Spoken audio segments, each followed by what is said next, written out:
Hey, everybody, and welcome back to the Captain's Table. I'm your host, Captain B-Nard, and topic of discussion today is going to be a power ranking for all 20 movies in the MCU, the Marvel Cinematic Universe. And here to discuss that with me for the first time ever, we have not one, but two guests. So please welcome, returning to the Captain's Table for the second time, Jonny Reps. Johnny, that's your cue. Oh, Yeah, I was God. just putting on some Wow. Seinfeld.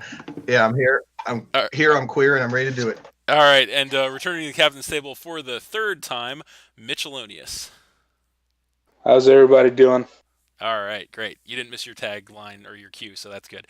All right, so We actually live on YouTube right now, no, streaming. we're not live. We're pre-recorded live, but nonetheless. Oh, perfect, So perfect, perfect. essentially, the way we did this, just to let you guys know before we get started, we all made our own individual lists ranking all of the movies in the MCU, and then I went ahead and averaged them out and combined that with the general consensus of the movies on the internet to create the official list for the channel. And basically, we're just going to read these off from worst to first, and we're going to talk about each movie as we go through it for a little bit, just to kind of tell you guys why we gave it the ranking that we gave it, or maybe if we either agreed or disagreed with, where the movie fell on the list. So that being said, we're going to go ahead and get started here with number 20 on the list, and that is going to be Thor: Dark World.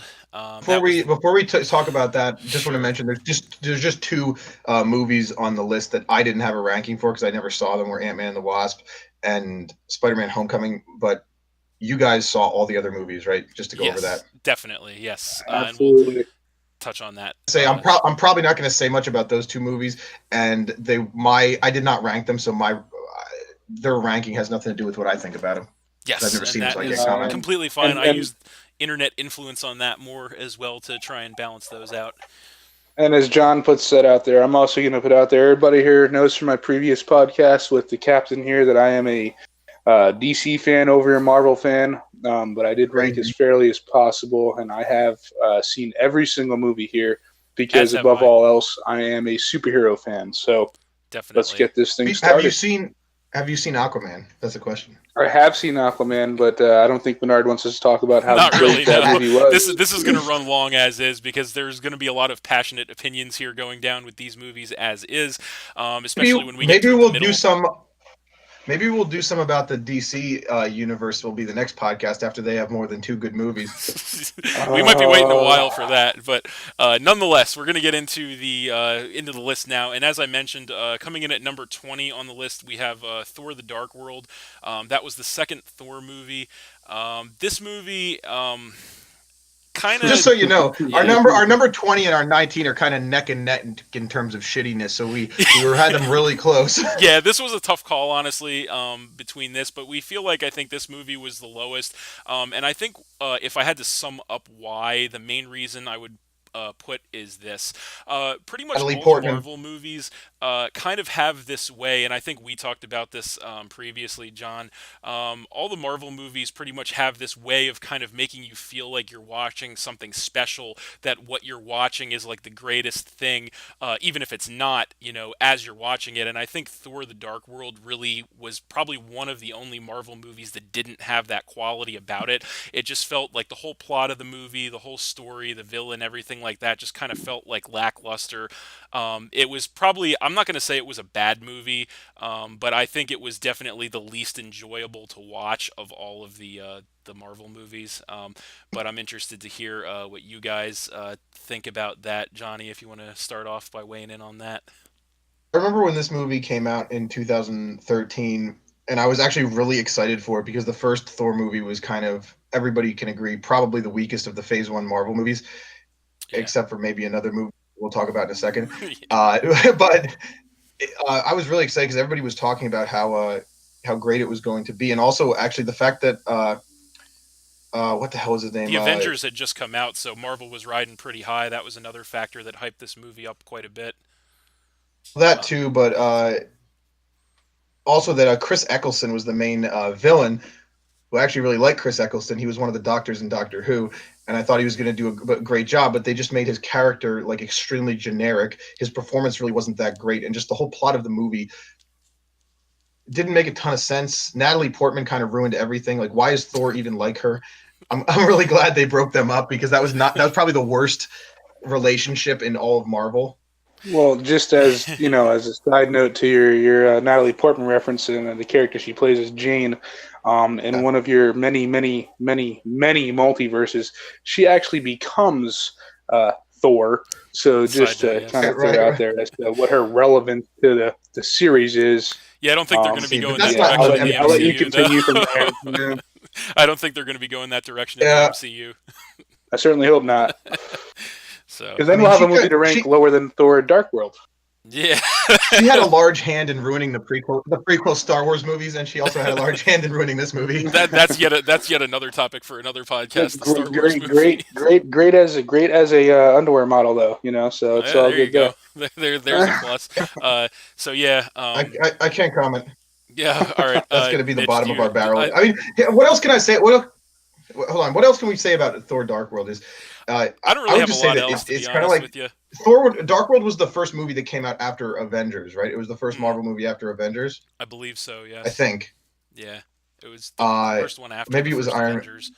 And that's what I said. Is I feel like, and that was when they were riding high, as everybody would say. They were riding high, and Avengers was kind of like a high point for the series. And it was just really noticeable that it was such a. And honestly, one of the biggest things about like a movie that I say, if a movie is really good, that's good. If a movie is really bad, it has entertainment value because it's really bad. But Thor: Dark World is just kind of like just so astoundingly mediocre in every single way that it's very unmemorable. Yeah, I can't disagree with any of that. Do you have anything else you want to add there, Mitch? Worst movie is a mediocre movie. I don't think when anyone thinks Marvel at all that they think about Thor: Dark World. I mean, it just. It wasn't memorable. Period. It wasn't really memorable. Exactly. It wasn't memorable at all. Like there was nothing about the movie that separated it from. I feel like when you make a sequel to a movie, especially like John said, when the movie kind of is lackluster, the next movie kind of has to make pick it up a notch, and I feel like all it did was kind of throw it back further. So. I'm sure that the guy, what I don't even remember the name of the fucking villain, but I'm looking here. It says his name was Dark Elf Malekith, and that's all he was. He was a dark elf. Yeah, he was like a D level. He was like a D level Thor villain. Yeah, but meanwhile, he was like the most powerful up until a certain movie that we'll get to later. But yeah, I get what you're saying there. Yep. Yeah, I think that pretty much well covers that. So we're going to move along then, because we do have a lot of these to get through. Don't want to spend too much time, especially on the ones on the lower on the list. We don't want to spend too much time on them. So moving along, coming in at number 19, and again, this one was a close draw for 20. But coming in at number 19, we have The Incredible Hulk. That was the Hulk movie from 2008. A lot of people actually forget that this movie is part of the MCU. I think that's largely because of the fact that Edward Norton was replaced as the Hulk following this movie, and a lot of people are kind of confused on the canonical status of this movie. And according to Marvel themselves, it's canon. It is canon. Oh yeah, definitely, it is part of the MCU. I think another. So nothing that happened in it really seems to be to tie in relevant to anything to any else. Other movie Yeah, in the MCU. That's right. That was the next point I was going to make, is the fact that one of the notorious features of the MCU, and one of the reasons it's so great, is because everything seems to tie together so well, and this movie just seems kind of detached from the MCU. I think the only references that we've got to this movie and any other point in the MCU, and correct me if I'm wrong, is in the original Avengers movie when Agent Coulson's talking to Captain America about the Hulk. In the background, there's like a TV monitor playing like some footage from the Incredible Hulk movie. But I think other than that, like, there's really not much of any, tie-in with this movie. So I think those are probably those factors are probably the bigger factors as to why this movie is kind of low, and those don't even have anything to do with the quality of the movie itself, sadly.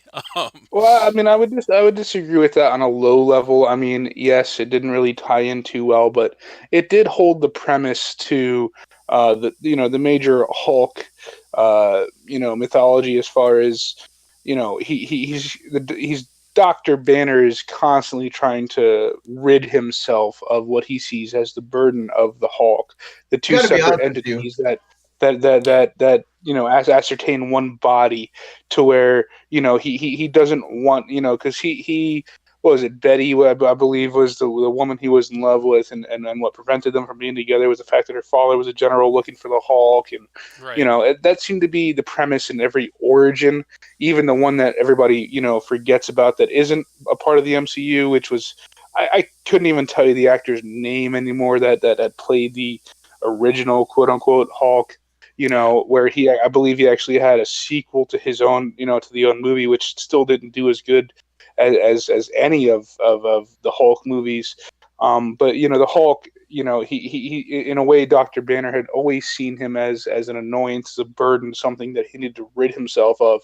And in this movie, he was sending messages back and forth to another scientist, trying to figure out a way to resolve himself of having this burden, and in that exact in doing so, giving someone that kind of knowledge and power and blood samples, created one of the Hulk's most greatest adversaries up until the most recent movie of Infinity Wars, which was Abomination. Yep. And I believe in the first Hulk movie, his own father became something that could like transmute whatever he touched, something Right. crazy like that. I mean, which I do not believe in the comics was an actual thing. So I think that was kind of like an original concept, because again, I'm not the biggest Marvel fan, but I don't remember anything like that. Yeah. I think they've taken such a stretch to stretching the Hulk. I mean, would you guys agree? Like they've tried to just stretch it so hard that it kind of almost like overexpanded and became something it shouldn't have been. To an extent, I I guess would agree. stretching the character of the Hulk is one thing, but the one thing that kind of annoyed me about the movie, just about the structure, is like the whole him becoming the Hulk is just really, really quick in the beginning of the movie. It's like so like glanced over. It's like literally like what, like 5 minutes in the beginning of the movie of like him originally becoming the Hulk, and then all of a sudden he's in a fucking bottling plant or something, like working in South America. Or Yeah, and a drop like of his blood made it into one of the bottles or something. Yep. Yeah, like that. The whole beginning of the movie just feels so rushed. Like the whole like origin of the Hulk just feels so rushed, and then all of a sudden they cut to like 5 years later, and it's just like that. Just from the get go, it kind of like sets the movie up to be, like it just feels Not that uneven good. and poorly Yeah. paced and badly thought out. You know what I mean? Exactly, no, I like would you said, definitely like it agree just with feels that. so rushed, and I think a part of them rushing it was because they've rebooted it twice prior to that. I mean, and Yeah.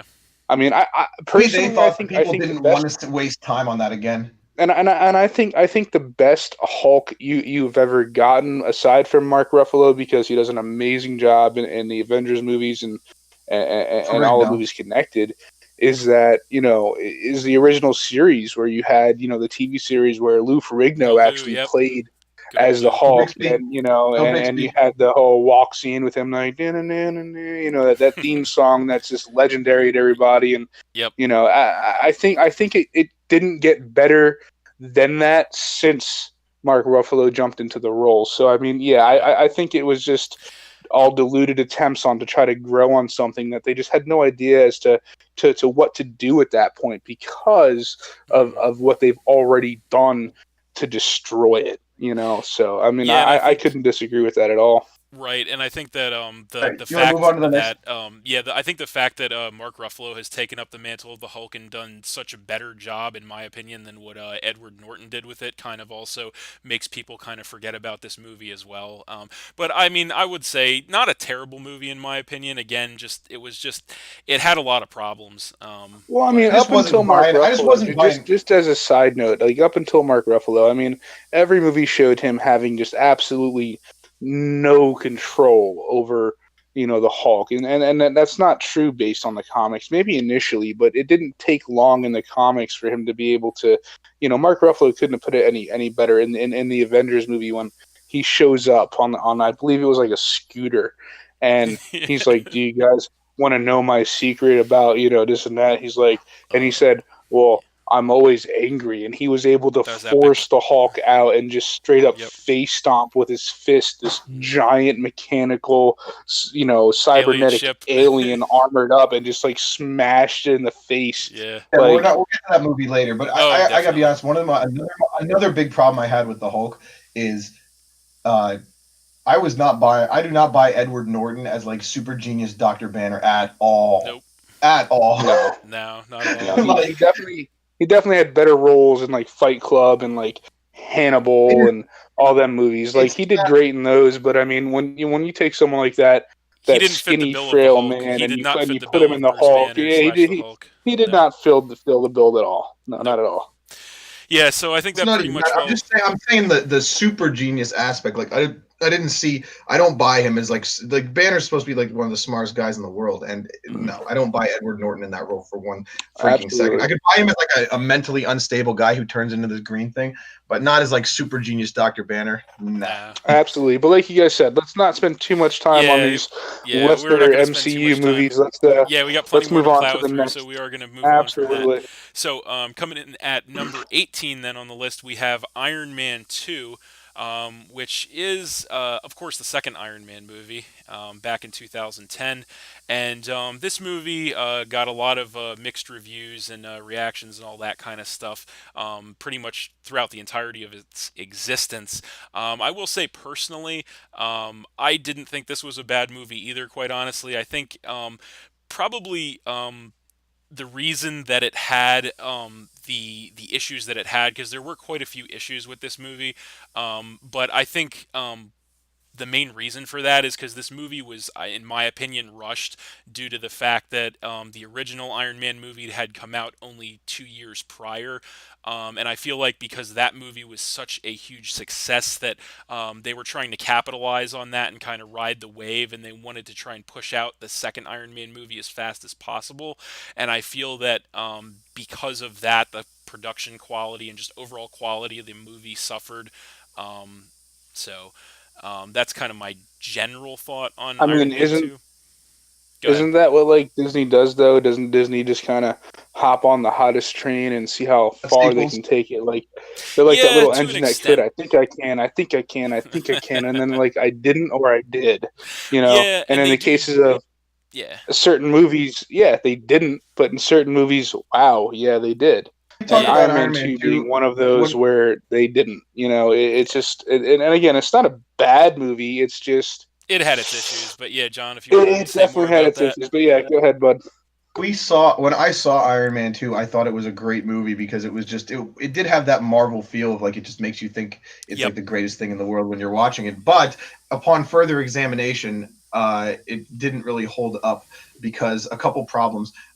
First of all, the villain, again, one of the big things about Marvel is that they, for a superhero movie to be good, it really has to have a really good or compelling villain. Yeah.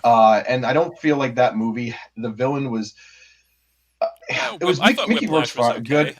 I didn't hate I Whiplash, mean, Whiplash is honestly. okay, but I find him to be a super like uninspiring villain, and also like I thought he was okay, but it's just like he never seemed like he was a threat. Well, yeah, because most Um, of the movie he was in captivity, if I remember correctly. Like Yeah, he was he was like either in locked up. hiding with his father, or he was being held captive by Justin Hammer. Hammer. another thing is And even after the that, when he got pacing. out his whiplash himself, he got hit by the car and then recaptured again in jail. I'm sorry, I correct myself. That's when Hammer got Yeah, his that's when hands he on went him. with Hammer. And then the Yeah. whole time he's doing everything like from behind the scenes, Yeah. as opposed to really being like an Iron Man's face, which is what you would expect from a villain. Someone to be able to just kind of confront you one on one and say, "Hey, I'm Yeah. better," and then the hero shows them why they're not. And Yeah. that's One that's one kind of in benefit my I will opinion. Right. One benefit I will say, and I know this might be, a side note or whatever, but just the fact that they had Don Cheadle or Don Cheadle, however you pronounce that, as a War Machine in this movie over Terrence Howard was a big plus for me, honestly, because I wasn't really feeling Terrence Howard as War Machine Here's too much I at would I first. would actually say that as a problem for the movie because it just I'm not saying I don't like Don Cheadle better than Terrence Howard, but I'm saying that I feel like it just has like this weird, like, hey, we just changed this character, and he just looks nothing like him, and it's like we just entirely changed the person who is this character and said nothing about it. Yeah, that was that's an just issue another in thing and of about the itself. movie. That's just another thing about this. It's like in the next movie, we just show up and all of a sudden Captain America is Ashton Kutcher or something. Oh, God. That's honestly where I think I differ on both of your opinions, because I did enjoy Terrence Howard more so.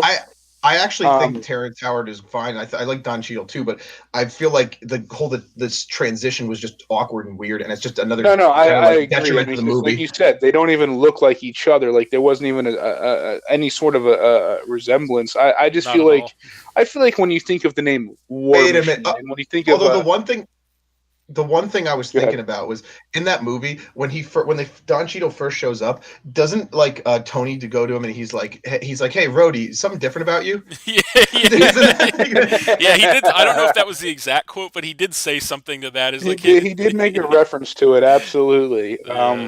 I think that was Marvel's way of I have to throw out here while we're on the subject of Terrence Howard versus Don Cheadle is the fact that the only reason that they dropped Terrence Howard as War Machine was because they didn't want more money. He wanted more money, and actually not even just that he wanted more money, was that they wanted, because they had such a crazy budget, they wanted to make him take, like, it was a huge pay cut, like a 50% pay cut, I want to say, because he was actually the highest paid actor in the original Iron Man movie. His salary was ridiculous, and they couldn't match that for the second one, so they wanted to give him but they didn't want to. Well, yeah, and they wanted to give him like an over 50% pay cut, and he was like, I'm not doing that. So there you have it. But I think there's only one actor in the world that will take that kind of a pay cut for a movie.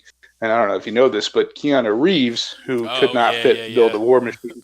Not at all. Considering race and all that. Considering everything. But regardless, everything. That's why I say, this in general, there's a lot of actors out there that are very stingy, and that's why I think a lot of movies kind of go down too, is because the actor wants something that they can't get, and they're like, fine then. Fuck you, and they walk away. And in a way, some movies get destroyed by it, but then some directors and screenplay writers are able to bypass that and still make the movie something great, which is, again, something Marvel has accomplished, because obviously, I just think one of the things is, if a movie has too much like strife and changes in its development, it's just a detriment to the movie. All the time, it always comes out like that. Like, and Iron Man 2, I think, is kind of like, I mean, it wasn't like super, but it was rushed. The villain was kind of like, he wasn't the best. I'm not saying he was the worst, but he wasn't the best. You had the weird shift of War Machine to a different guy. There were a lot of little things working against the movie that kind of piled up. Yeah, and just the plot and everything else was just it was fairly like what's the word I'm thinking for? Unnecessary. No, I'm not saying unnecessary. I get what you're saying, and I think the fans do as well. But and to build on that, I mean, just as far as how that can break that's what I mean. Yeah. Well, I mean, but just to break the plot a movie, was just unspectacular. Not to bring up like DCU again within the MCU, which could eventually, set up a podcast for that as well. But I mean, look at everything that's gone on there. I mean, how many times has Batman's roles changed? I was going to say, you don't even want to start that conversation right now. I don't want to start that conversation. Trust me, as a fan of it myself. But it's relevant to what we're saying. It's like every time Batman's actor has changed, they kind of like reboot Batman, though. It's exactly, and I think that's what happens. Like Marvel has a way of like rebooted, I don't credit Marvel with a. Listen, you know me. I don't credit Marvel with a lot as far as, because the only thing that they do beat the DCU in is their we already had this their major motion on the previous podcast, so we don't need to reopen. Yeah.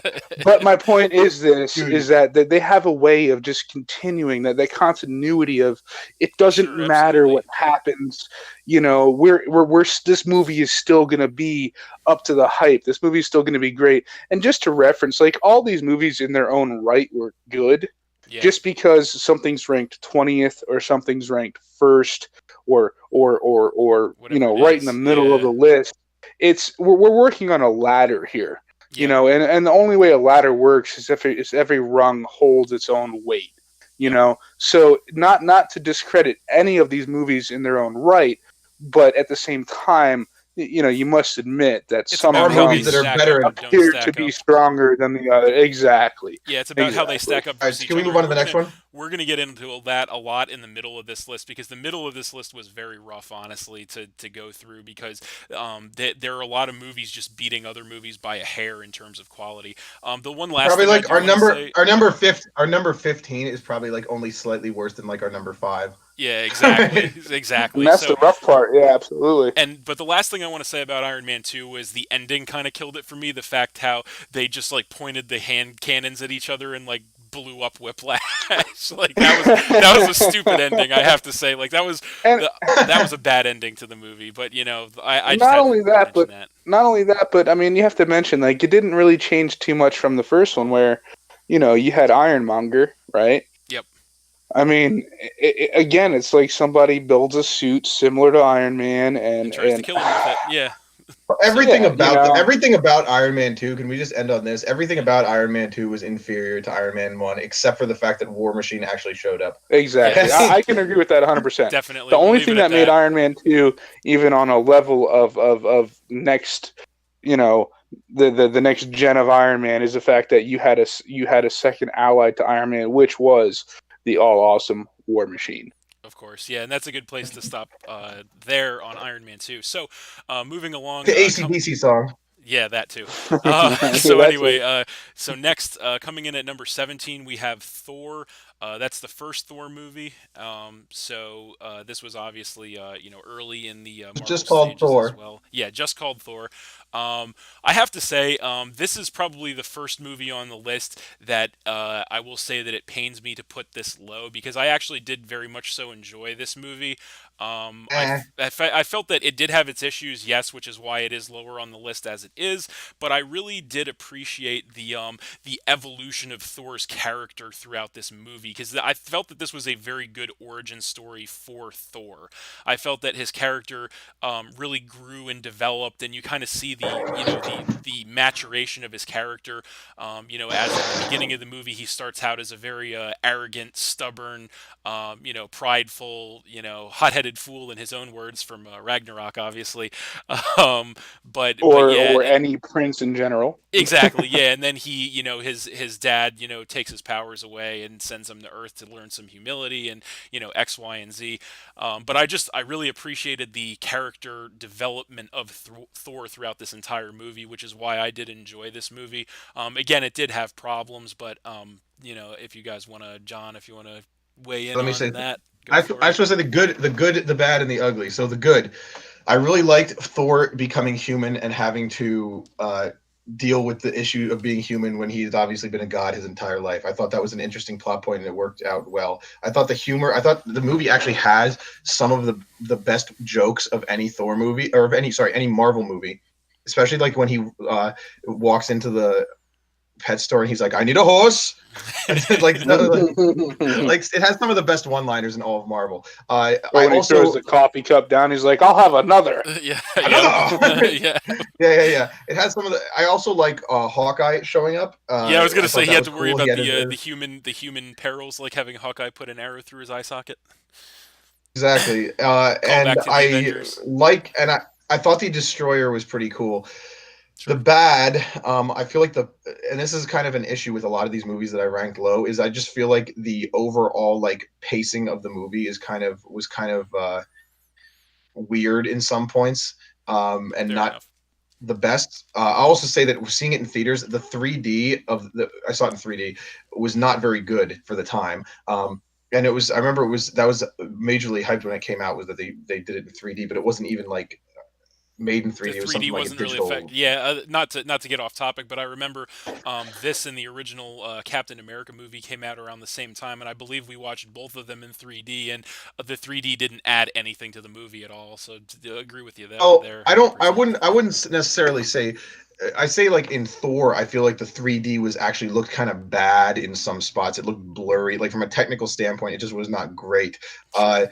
And then I also thought that Natalie Portman again ruined everything. There we go. And yeah, and Yes. then the ugly. I actually got to it early. Was going to be the CGI, but that's There you go. kind of I guess the long and the short of it. So instead of the good, the bad, and the ugly, you did the good, the ugly, and the bad. There you go. Yeah, exactly. No, I mean I can't disagree with any of that. Like I do appreciate the Thor movie.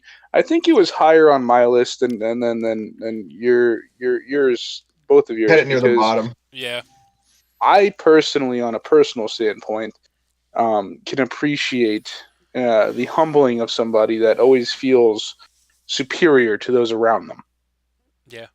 And seeing that on the screen, seeing that played so well, it just kind of it only furthers push that message that I think a lot of people need to receive, is that we are not better than anybody else. We are all equals in some way, shape, or form. Regardless of creed, of religion, anything. Yes. What type of movies you like, Marvel or DC, even if your opinion is 100% wrong and you think DC is better than Marvel. See, you thought I was going to be the one that was going to be going in here. John is pushing my buttons at the moment, but again, to prove the point of me becoming a humble person, I'm not going to acknowledge the ignorance that was just felt before me. I just want to bring the conversation back to Thor and say, what's the deal with frost giants? Yeah, listen, I have frost to jump giants, in for that's a second just an here. alien race. But all I'm saying is this: is that any Go for movie that can make you feel for a character that like initially is just all pompous and assy about himself, to the point where on the brink of death is where you get back, your ability to fight for the lesser, to defend those who can't defend themselves. I mean, the message for me was what kind of did it for me for Thor. It wasn't necessarily the cinematics. It wasn't necessarily the CGI. It wasn't necessarily even the acting. It was just the message that lied behind the movie was you can't feel superior to everybody around you and expect that to be the truth and the only truth, because that's not. And that's what he was teaching his son, who he knew was going to take his mantle at some point and lead a large group of people, to lead a peaceful place. Yeah, I feel like the message myself was what was the most important, aside from anything else. I think when Thor went down, and even being human. And I think another part in that movie that really touched me was when he did find his hammer and he's like, I'm just going to go get it. And he goes and he fights and he fights and he fights and he does make his way to his hammer after all of that and still could not lift it.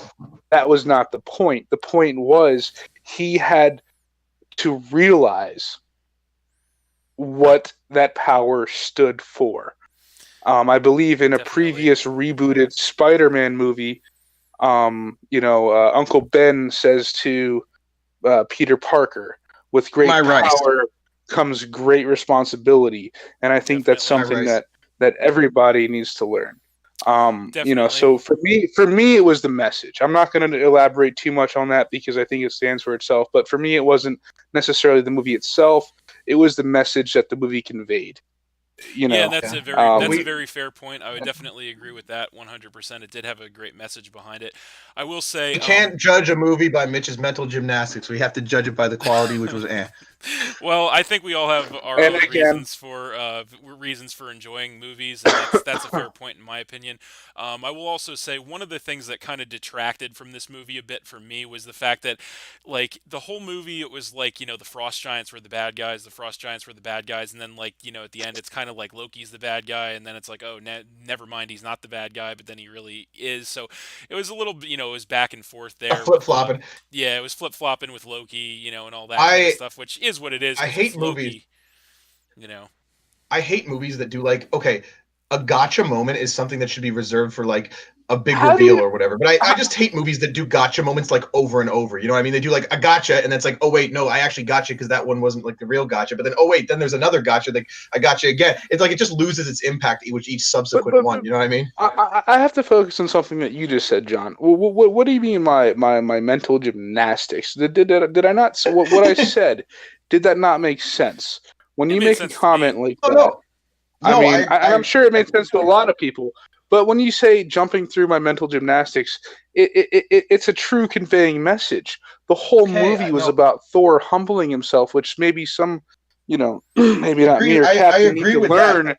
within this podcast is that, being humble 100%. is it's not something that just comes with life. It's not something that is just given to you. It is something that is learned. Just because you are or may feel superior to somebody or to everybody does not mean you are. Because you are always going to be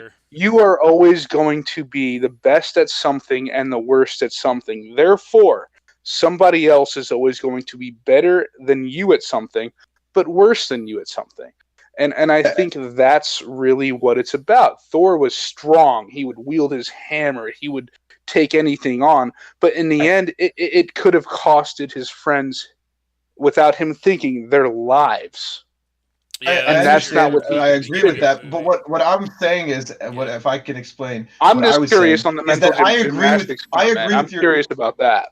Go for it. No, I agree with your message. With the message was good, but I'm just saying the way everything is depicted on screen, if it's not like as good as it could have been, or if it's like I have to judge the movie on how everything is depicted on screen to judge the quality of the movie. I mean, I'm not saying the message is not great. Right. The message is a very good message, but I'm just when judging the quality of the movie, it's not like a movie with a really good message. That's not all there is to take into consideration when judging a movie.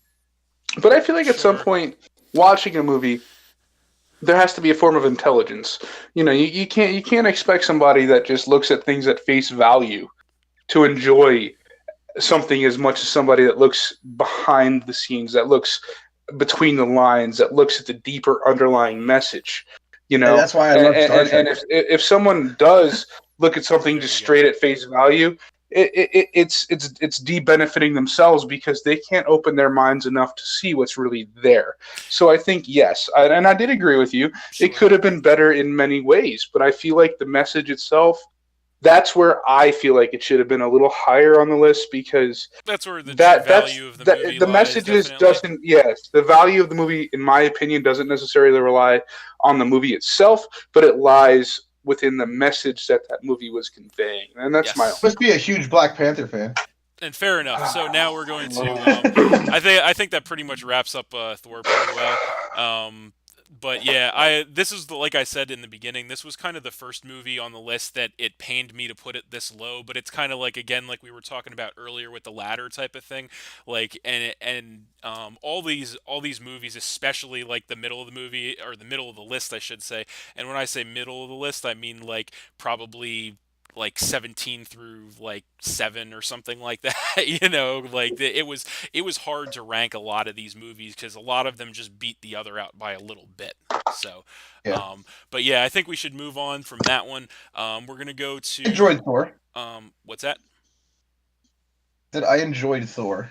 Oh yeah, no, I enjoyed it. But I enjoyed it as well. I did enjoy all the movies. Pretty much all the movies I ranked in front of it, I enjoyed more. Yeah, that, and like I said, that's kind of the ladder that we're building, is that that. So moving on, we're going to go to number 16 on the list, and that is going to be Guardians of the Galaxy Volume 2, which is, of course... I just want to personally say that I think this is my movie that I think got ranked too low. Fair enough. And you'll have plenty of a chance to talk about that in a second. So, yes, that is the second Guardians of the Galaxy movie, of course. Good movie. I watched it a couple of times. I enjoyed it. I thought there were, again, as with all the movies that I kind of ranked lower on this list, there's the villain issue, as I like to call it. And in this movie, like, you always knew that it was kind of going to be, Peter's / Star-Lord's dad was going to be the villain. Like, you always kind of felt that was coming, but like they kind of waited until pretty much the very end to kind of throw that out there. Also, you kind of had like the weird stuff going on with like the Ravengers and Yondu like murdering his entire ship, and that kind of thing. So I enjoyed the movie, but again, felt that there were some issues with the movie as far as that stuff goes. There was a little bit of continuity issue and that kind of thing. I believe you ranked this at what, 10, didn't you, John? Yeah, I know. I don't know. Let me check. It was Let something me like check my that, I list. think. I ranked it at 10. Yeah. Yeah, but I thought, I think that's the other thing that I may not have mentioned about this list prior is that it's more of a majority rules kind of thing. So if two of us felt one way and one of us felt the other way, that kind of swung it in our favors. So Mitch, since you kind of agree with me as far as this movie down a little bit lower, maybe you want to jump in and talk about it a little bit and what you felt about it. I felt like it didn't. All right, when you call a movie the Guardians of the Galaxy, and you have a group that you're already invested in after the first one, Heavily and invested you after the kind first of make a movie. movie, solely.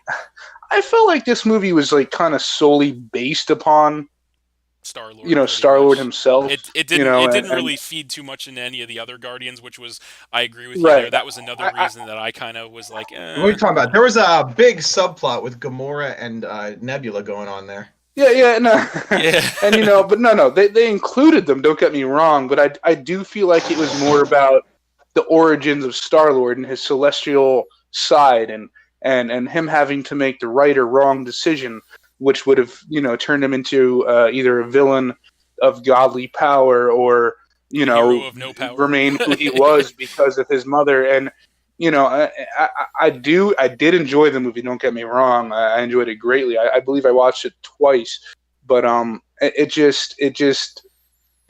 didn't really feel like a Guardians movie. It more felt to me like a Star Lord movie, and everybody else is kind of just in the background.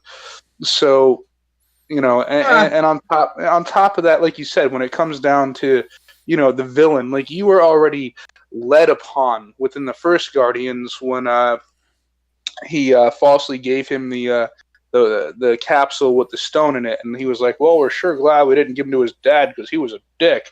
No, Like he was a jackass. He wasn't a dick. Let's get that jackass. clear. Yeah, well, whatever. But the Yeah, fact remains that his dad was a douche of some sort. of course. It didn't leave much to the imagination and surprise. Sure.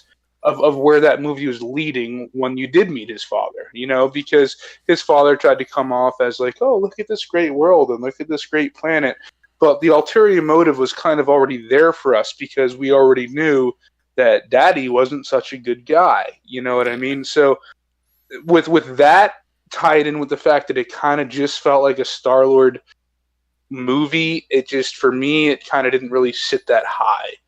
And I kind of pretty much agreed. The graphics were there. The plot was there, minus the fact that they called it a Guardians movie. It was a good movie, but again, just with those two facts tied alone, it doesn't. That's really all I got to say about that. That's why it kind of stirred up to where it was for me. All right, can I say what I think of the movie? John. You can give us your opinion on the movie. I usually start out with my negatives on movies, and my biggest problem with this movie is it feels like they just tried to recapture the essence of the first movie too much, and they just tried to it's not that I feel like the one thing they did a really good job of was differentiating the plot points and making it very different in that respect from the first movie. But it's just that with all the overall feeling and throwing in the feel good music and I understand that's their style and the humor was the same and just it just felt like they were trying too much to emulate the first movie. You know what I mean? Instead of making this more distinct. Another thing is I find it extremely unbelievable that first of all, I feel like Ego or whatever his name was, the planet guy, his name was Ego, right? Or something? Yeah, it was Ego. I believe it was. Yeah. Yes. He was should have and was been an incredibly powerful villain, and I just really don't buy none of the Guardians of the Galaxy are really that spectacular with any of their powers. So I just do not buy the Guardians being able to take him on and beat him. I just do not buy that. It's like the Rey Mysterio versus Big Show thing. It's it's just so unbelievable that just to me it just kind of breaks the movie almost. Fair so enough. those are my two biggest problems with the movie is that and the fact that they kind of try and it seems like they tried to be too much like the first movie. But the other thing is because the the good first about movie the movie was such a success. But exactly. Well, just before you continue on with that, just while we're focused on that point, John, and please hold that thought because you are on a good tangent there is what I'm saying is I think that's the only thing that really made it was a Guardians movie was that them versing Ego was the fact that they had Star-Lord, the fact that they had a half Celestial in their corner combined with their own. What the that fuck kind can of made them Star-Lord do? be He's able never to been stay able shown. to take it. He never has like any real powers. Like I mean, I guess Yeah, like they showed he and can that's manipulate shit yeah. but like a little bit on on that planet. But it seemed like Mm-hmm. he couldn't really do anything like that outside the planet. But It is kind of a hard sell to think, if you just look at it in terms of like sheer power of what the other thing the is power that like Ego it makes no possessed sense. versus the power the Guardians possess. It is kind of a hard sell to assume that they could beat him, but yeah, it was But what at it the same was. time, I don't know if you remember, but didn't Ego even say in the movie like it took him like millions of years to master his powers, and then Yep. Star-Lord is like going right one for one with him after like what? Like he taught him how to do things for like an hour. Like it makes like that. It makes like no That's a fucking point sense. that I hadn't considered, but yeah, that's a fair point. Well, like you said, like it's rushed. It's almost like it's tried to fit too much in such a short amount of time. Sure. I'm not gonna say that. Like, I feel like the thing about this movie is I actually really liked the direction they took the plot, but I just don't. I don't know. There's just a lot of things that are like they don't really add up, and then it's like the suspension. I feel like okay, if they did things a little bit differently, they could have been a lot better. You know what I mean? Yeah, that was Yeah, no, definitely a fair 100%. point with this 100%. movie. It was Mike, good, but it felt like it could have been better. The things I really like about the movie is I feel like it's the action was awesome, and I like the kind of like the Yondu and Yondu what's his name, murdering his own Star-Lord crew. kind of You dynamic. like that part? Yeah. Well, no, that's I How mean, he makes him an Yondu is interesting kind of like character. his real dad, as That was opposed to who cool. his That was a dad cool actually. part, Yeah, I get absolutely. that. Kind of like the that was interesting, and I think Yondu was an interesting character, and I think Drax and the Mantis had some really great scenes, and They did. I just feel like the overall like I like the direction of the story because it was kind of different, and I like the There was a lot of character I development. There don't. was a lot of progression, that kind of stuff. Like I And said, it was a I good totally movie. exactly because I disagree. I entirely disagree with Mitch when he said it's like a Star-Lord focused movie. I didn't get that vibe at all from it. I feel like all the characters had like their shot spots to shine. Even like Nebula had like her moments. Like every character kind of had Well, their they were. moment to shine in the movie. I would say they. Yeah. Well, all the characters did have their I own mean, the moments to shine in the plot movie, was but But it centered. didn't play to the it main was. plot. Yeah, Like it Drax was had all his kind of moments. it was Yeah, it they was all all had their moments, but it secondary. was all kind of secondary to Star-Lord, which, I guess in a way makes sense because he's supposed to be their leader, but in another way it's like I think they made it a little too much about him, but it was still a good movie, like I said. But I think we should probably move on from that then. So we're gonna keep moving right along there. Coming in at number 15 on the list, we have Ant-Man and the Wasp. This was the second Ant-Man movie, of course. I'm gonna take a pee break while you guys talk about this because I did not see this movie. Fair enough. Sounds like a plan. So, yes, this was another movie that honestly it did pain me to put this low on this list, just due to the fact that I thought that this was a very good movie. Humor was next level in this movie. I think you would agree, Mitch. It was Yeah, an yeah. awesome blend, as the signature blend of action and comedy that the MCU does so well. And this movie definitely leaned off on the comedy end more. So I did really enjoy it. Again, as I mentioned before, most of the movies, or pretty much all the movies I have toward the bottom of this list, or that ultimately landed on the bottom of the list here, have what I like to call the villain problem. And this movie definitely had that issue. This was probably one of, if not the biggest issues I had with this movie, was the fact that the villain, quote unquote, in the movie was Ghost, but it's like she wasn't really a villain, like because the character of Ghost was just basically throughout the movie, she's just trying to save her own life because due to outside factors that had nothing to do with her, completely out of her control, she's like phasing out and she's dying, so she has to do what she has to do, at every juncture in the movie to try and survive. And you can't really, label somebody the bad guy in that respect due to that fact. You know what I mean? Like that. So I had a hard time with her as the quote unquote villain of the movie, or the scientist guy that was with her. Like they were making it out that he was the villain for a while, and then it was like, oh, well, he's not such a bad guy. And then they're trying to make it out that she's the villain, and then it's like, oh, well, she's not really such a bad person either. Like, so that's one I of the felt things like that, she was, and I think you could agree. I felt like the point you're trying to make is that I felt like she was more of less than a villain, but more of like an anti-hero. yes, definitely. And I can to put myself in those shoes. I mean, listen, if you were dying and you had one opportunity to live, you're going to take that opportunity at whatever cost. If you've been suffering your whole life, because I do believe in that movie, it wasn't even of her own doing. She was No, not at all. She was caught in some something experiment when she was a kid, and then exactly. from that point forward, she had this problem of matter shifting and phase shifting and all that kind of So stuff. it's kind of being it's kind of being a victim of circumstance. Yes. So I can respect her as the anti-hero. I don't feel like this movie even had a villain, because when it came down to it in the end, she shows her true colors. Yeah.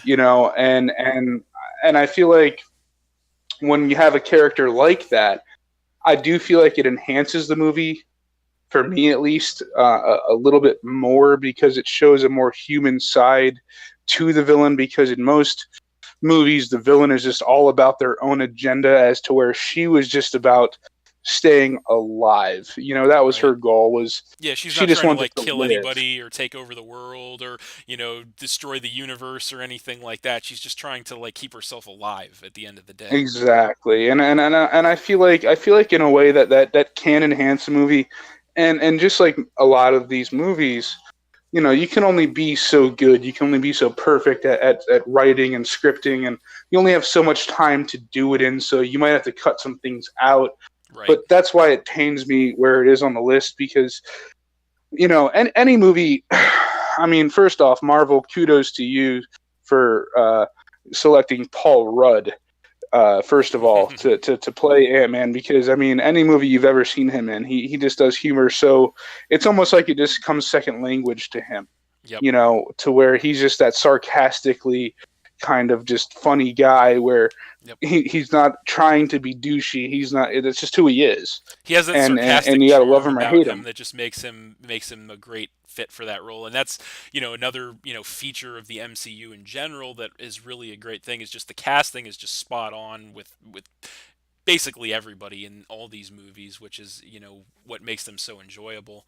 Um, but yeah, another thing about this movie that was kind of a little bit of an issue for me, and probably why it fell so low on the list, is because it kind of came out at an awkward juncture in time in the MCU. Because you think about, okay, you have the Infinity War, which is like the end all be all of like everything in the MCU. Like that is the big thing, and then you have Ant-Man and the Wasp after that. So it's kind of like a situation of like tough act to follow, if that makes sense.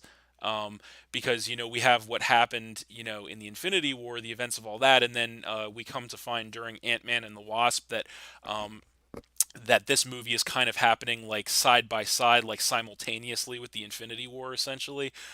Especially when you get to that post-credit scene, which was perfection in my opinion.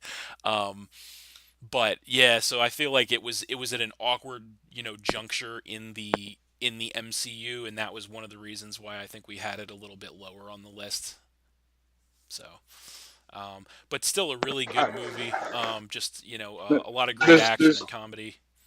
there's only so much continuity you can keep intact. I mean, when you're making movies the way and how fast Marvel pushes them out, and how great that they do push them out, which is a lot for me to say. Hmm. It's I say they do a good job, but like you said, I mean, maybe different time, different place, but at the same time, if you had to make the decision, I feel like that's kind of where it might have fit, but at the same time, No, it did fit maybe there. I not. agree with So you.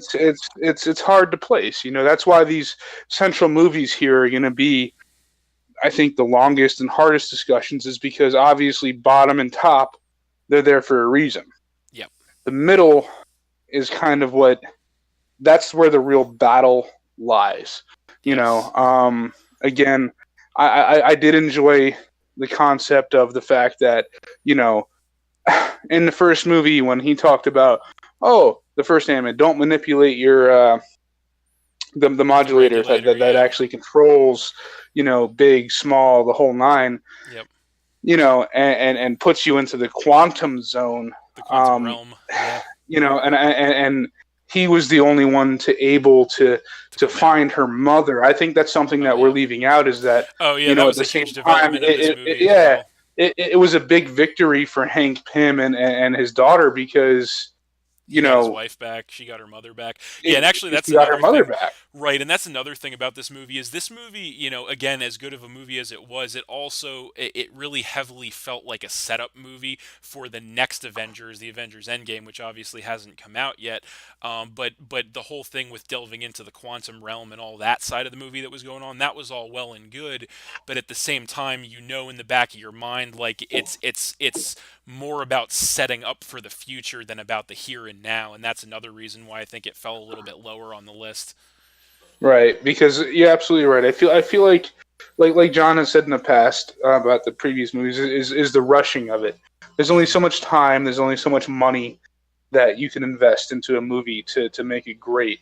And I feel like with this movie, they fit two things in there. They got your villain, the ghost, but I think the main purpose of the movie was actually reaching out and getting within that quantum zone to get the mother, and then to go back into it to pull those cells that could heal. Which is what kind of kept her alive for so long within there, and she came out with some extra powers, which she could go up to Ghost and touch her and like release this light that actually healed her. I feel like that was the main purpose of it, which, like you said, is going to kind of set the premise for Endgame.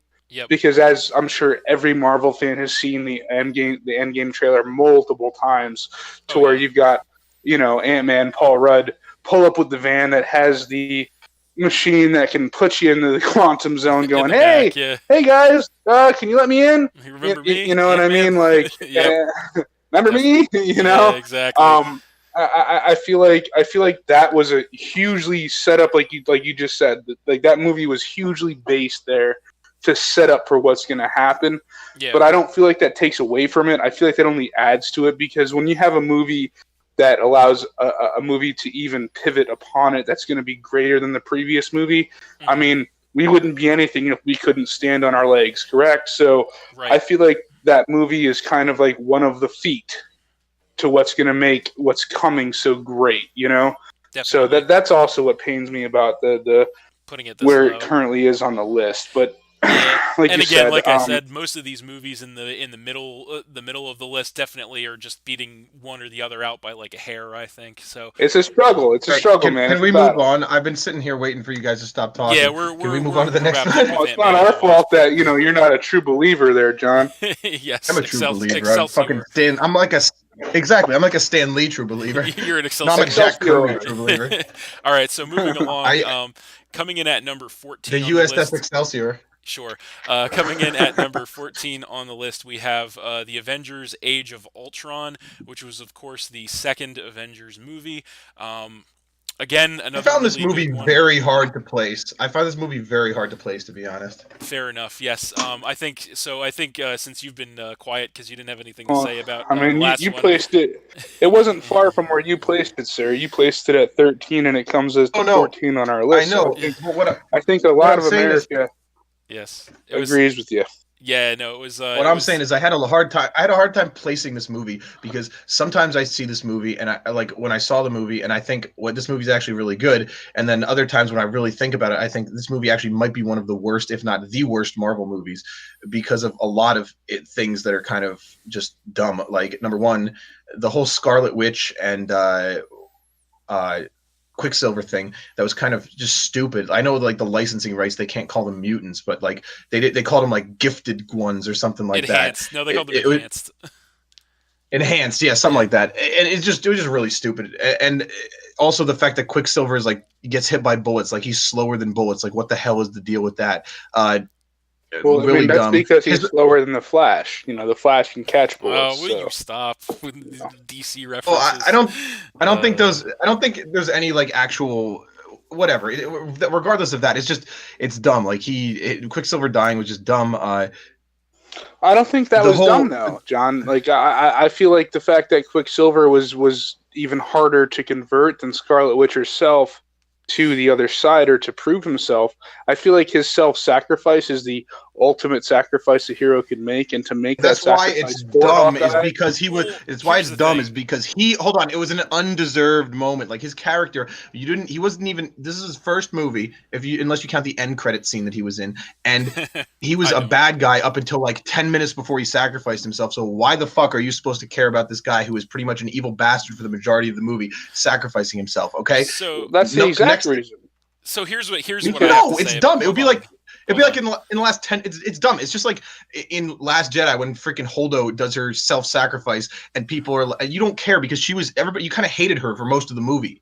So So here's like what I here's it's what an I have But to say. undeserved character moment. It's an undeserved Bernard, character not to moment. cut you off. I'm sorry, because I know you have a point you want to get out. But Sure. what I'm saying is, though, a hero, like they've even stated in other, to keep it into Marvel, is, when Captain America tells, Tony Stark that you wouldn't be the one to sacrifice yourself for the greater of everybody else. However he said it, I don't know the word verbatim, Yeah. but it's all about proving that wrong. When that moment happened between Hawkeye and Quicksilver, Quicksilver didn't intend to get hit, but so many bullets were flying. He grabbed so many things. He did so much stuff, but he still knowingly threw himself in front of fire for somebody that doubted him more than anybody else, and carried on. Prior to that, like you just stated, the villain persona out of the two twins, they were tortured. They weren't just enhanced. They were kept in isolation. They were tortured, in Sokovia, whatever. Okay, they were tortured. Listen, that's fine. I So agree with you, but here is hold the on, problem. hold on, No, I'm not done. I got a response because here is the problem with that.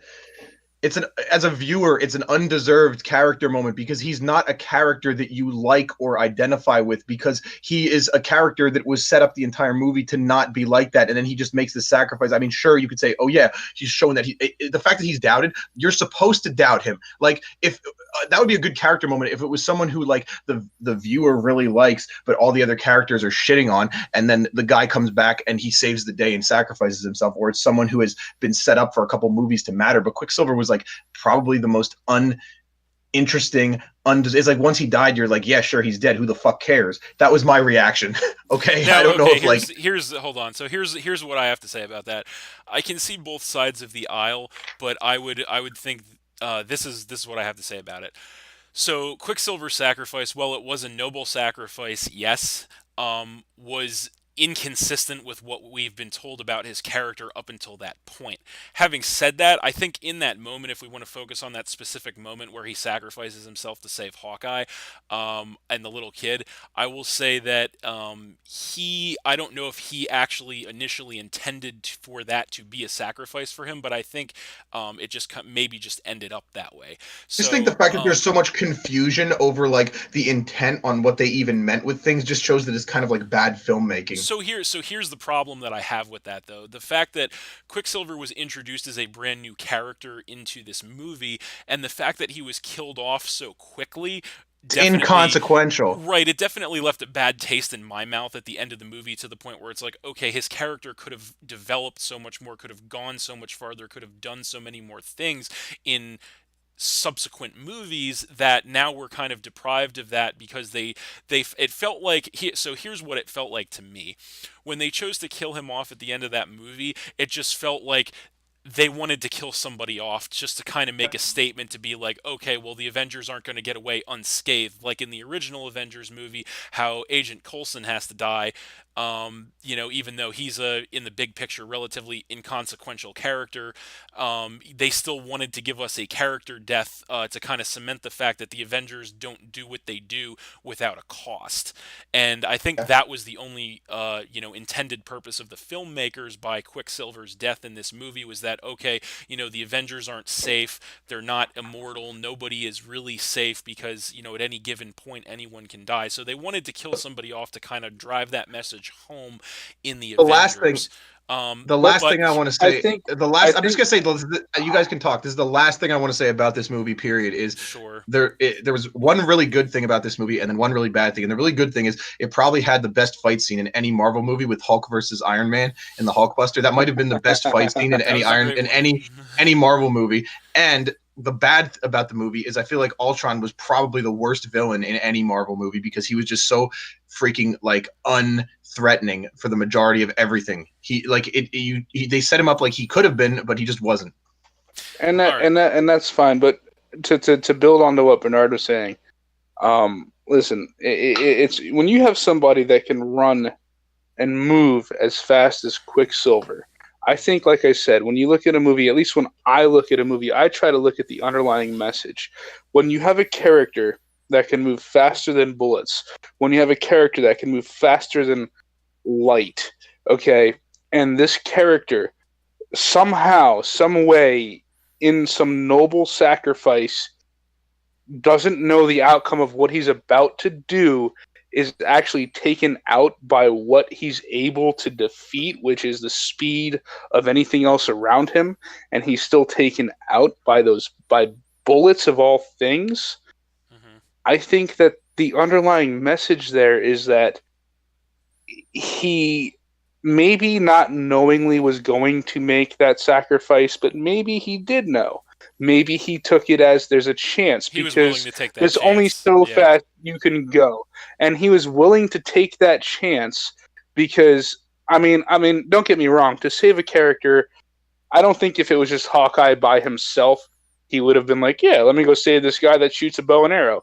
But I think the fact that the kid was involved, I think the fact that, I think that was it. The fact that he saved innocence, that child, I think that's where people kind of fall short, is that he was because from a child he was tortured and trained and manipulated because, like you said, copyrights, they can't call them mutants. They're not born with this. This is something they're enhanced, whatever, experimented on.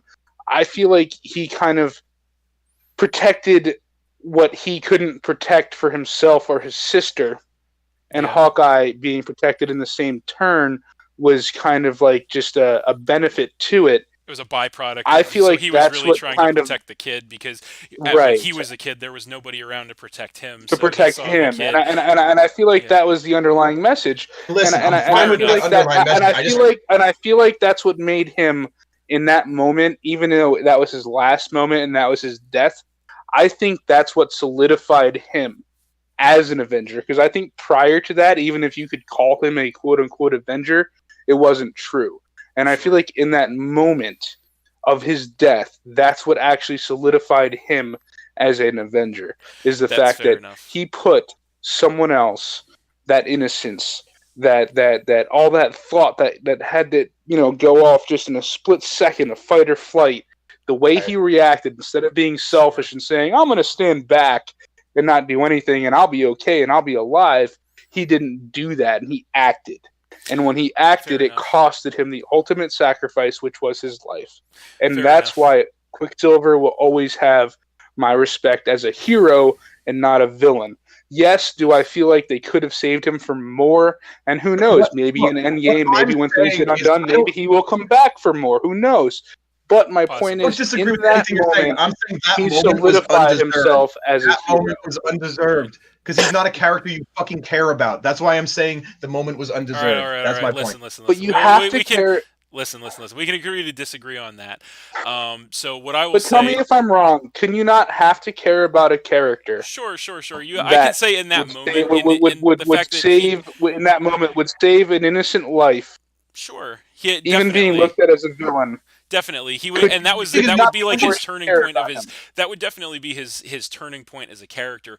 My big thing is, so looking at the movie as a whole, I will say, aside from all that, I did enjoy it. Although, that was the whole thing, the way Quicksilver played out is definitely an issue, and I think another part of that, not to fixate too much on that one, issue in this one movie, the fact that from pretty much the entirety of this movie, the writing, and you guys can disagree with this, if you disagree with it, let me know. I think the writing was on the wall from the minute this movie started that Hawkeye was going to be the one to die in this movie. Because as I mentioned before, it felt like they wanted to, in this movie, the reason they killed Quicksilver is because they wanted to sacrifice someone, they had to have a death. And yes, and that was a swerve, right? So the reason Hawkeye didn't die was obviously a swerve. But from the very beginning of the Avengers Age of Ultron, in that beginning fight fight scene, which was great, by the way.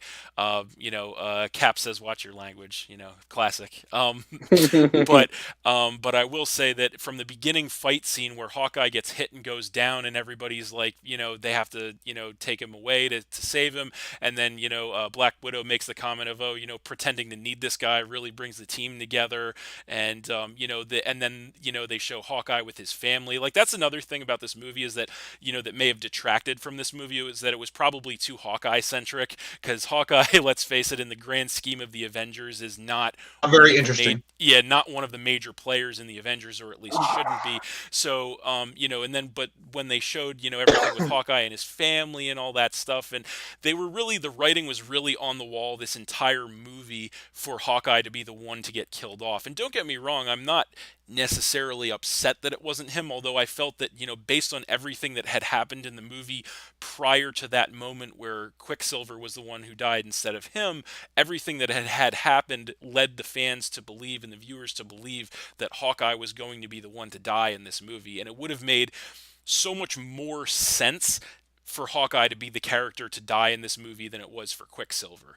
Having said See, that, I I still, strongly yeah, go go for it. ahead. No, go for it. I strongly disagree with that because the reality is I may not be an extreme Marvel fan, but I am a Sure. comic fan, and I know where knowing I the already know where comic, you're going with this, Ronan, right? I know you do, Yeah. yeah, 100%. Well, especially see, Okay, but that's the thing is we didn't have that now. Like, yes, that's what happened in the comics, but maybe the movies didn't have that knowledge, but like I said, when I go in to yeah, watch these movies, I was a huge comic nerd growing up. I sure, mean, you probably couldn't tell it by knowing me, and Bernard, you've known me for going over 20 years long now. time, You buddy. probably couldn't tell that I delved into comics like you wouldn't believe, Yeah, and knowing Hawkeye, yeah. okay.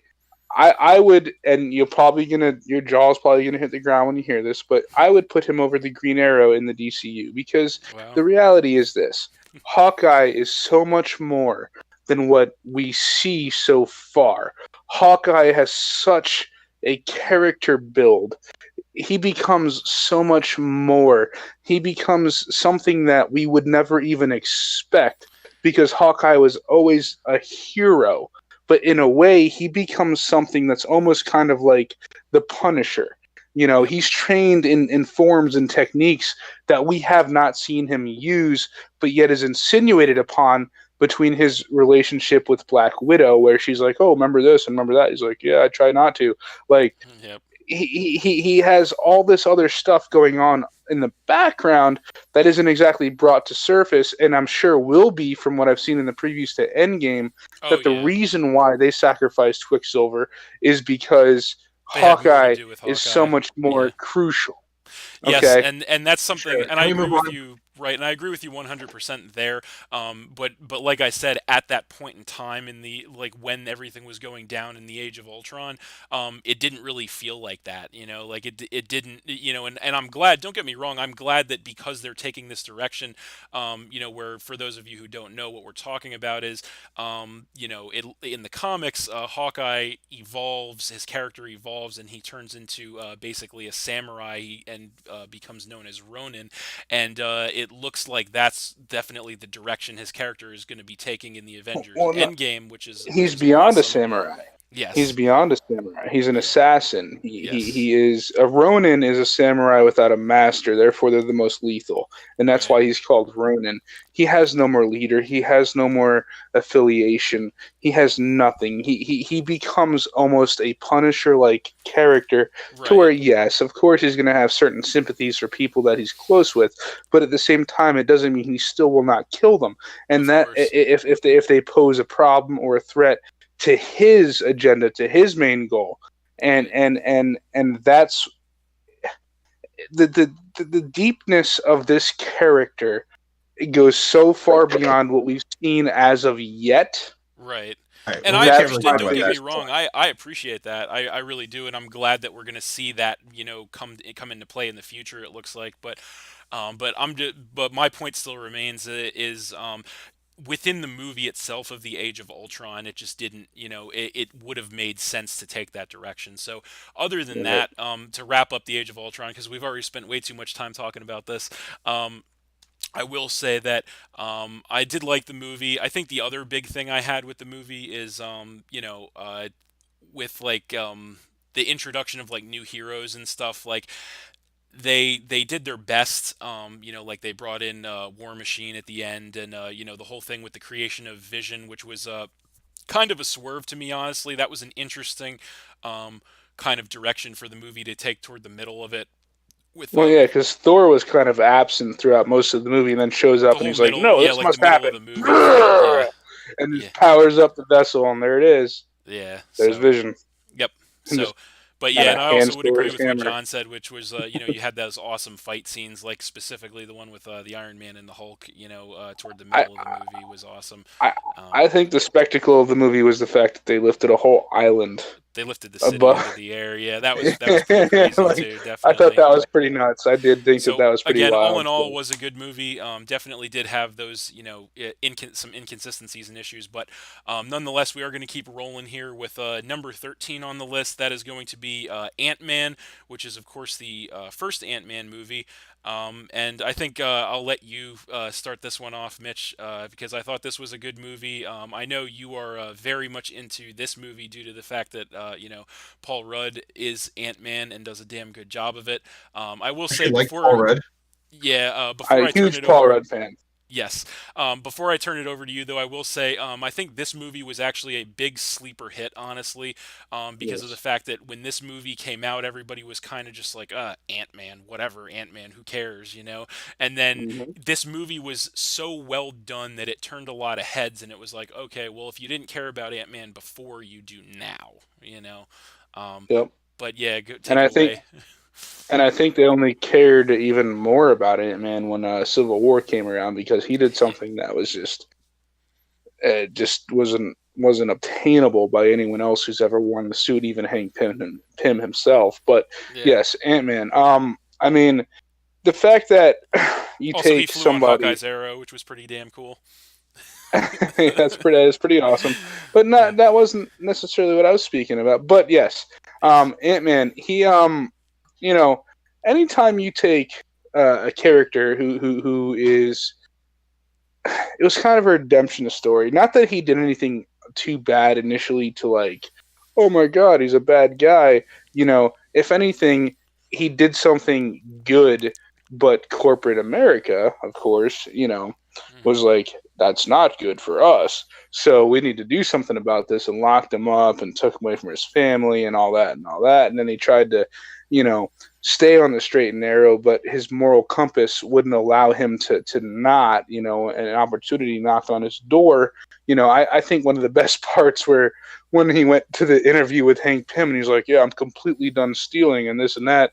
And He's Hank like, Pym, "What do you he's need like, me so to what do you do? I need me need to you to steal do? some shit." I need you to steal some shit. Yeah. And he's Yeah. like, oh, great, like, I think the but best I part of think the that movie only for plays me was, further to his character because, go ahead, yeah, go for it. you were saying? Oh, I You was were going gonna to say say, the movie. side note, Baskin Robbins always finds out. Well, I think what plays to his character so much is that even though theft is a crime, the thefts that he had committed even prior to being Ant-Man was for the betterment of People, society, the common man. exactly, Yeah, exactly. The everyday man. I feel like yeah, he's kind of like the the everyman the, type the hero. everyman type hero. Yep. Yeah, you took the word right out of my mouth. I feel like Ant Man, along with in the movie having the comedy of with Paul Rudd and how he just kind of like Great action as was well, of winging course. everything, and how you had the concept of like when the daughter found out, she's like, well, why didn't you ask me? And then that's where kind of like, well, your mom, thing kind of came into play. Yep. I just, the movie really did it for me because I feel like it was able to hint upon what was to come, but at the same time hit upon what was already there. Right. And I feel like when you create a character And the way they did the movie, like my favorite scene is when he's fighting Yellow Jacket, and he's fighting them in like a child built like in the Lego in the and the play, playpen, yeah. and to us, like when it's small, it looks like this huge boom boom boom scene, and then when they kind of back out, it's just like A toy Legos train breaking set, apart yeah. and whatnot. I thought that was absolutely great, but Oh yeah. I felt like the movie was very well put together. I felt like the origin story is very well put together. The only John makes a good point. You should kind of do the good, the bad, and the ugly. I feel like that was the good. I feel like the bad was that the original Ant-Man was Hank Pym, and I feel like they kind of didn't Glossed really over him. allude Changed to him. that enough. They kind of changed him. They They didn't really. shortchanged him. Yeah, exactly. They didn't like allude to that enough that like Hank Pym They was the glossed over original Hank Pym a little badass too Ant-Man. much, yeah. They just kind of made him this old guy that stood on his morals and didn't want to give up his formula and got pushed out of his own company. And I think the ugly was the fact Giant that ant. The giant ant at the end. yeah, I mean There's they many really giant ants. focused too much on Ant-Man having the ability over ants because like in the comics necessarily that was there, but it wasn't like one of they almost made it like one of his main powers within the movie. Like the ants did it for him. The ants got him there. The ants, he flew on this, he named them, like he Yeah. had relationships with them. Yeah. I felt like that was there for the humor, Yeah. not as much Well, what else as the let's be story. honest here for a second. What else are you going to do with Ant-Man, Like that's why I If think this you feeds look into at the the genius of Marvel is that the massive comedy element in this movie really is what hit the home run, I think, because it's like well, people look at Ant-Man and they're like Can Ant-Man. I haven't really gotten to say anything well, about let this me movie. ask Yeah. you, John. Let me ask you though. Like honestly, if you took a minimal part of a comic and you put it in a major motion picture, I mean, is that really supposed to make it relevant? You know what I mean? I'd say it doesn't matter because they can take whatever they want or create new things because the cinematic Ant-Man is not the same Ant-Man as the comic Ant-Man. You're right. But It's not Hank Pym, I'm but on. what I'm saying is when you take they almost made like the mind control over ants You're saying like the was fact that like he one can of his the fact that greatest he can powers. shrink and get big is really the focal point of his powers in the comics versus in the movies. They focus more on his ability to like communicate with the ants, which is, in my opinion, Right. it's like it is what it is. Like I'm not gonna say that that's too big of an issue, but I do want And to not hear. to cut you off, John, and not to cut you off, but I was asking John. Yeah. Do you feel that was something that they should have put so much focus on? Did you feel that helped the movie? Did you feel like that hurt the movie? Personally, I don't really care too much about it either way because I just feel like they're just giving Ant-Man more powers because he really doesn't have too much. Maybe. So, like, yeah, that's the thing. The other thing is, and they're saying like, okay, how can we make this plausible? Oh, he's got these devices on the ants that makes him follow him. Cool, kind of like how Falcon, instead of he used in the comics, he can talk to birds like telepathically, but in the movie they just make it that he has these computer drone birds.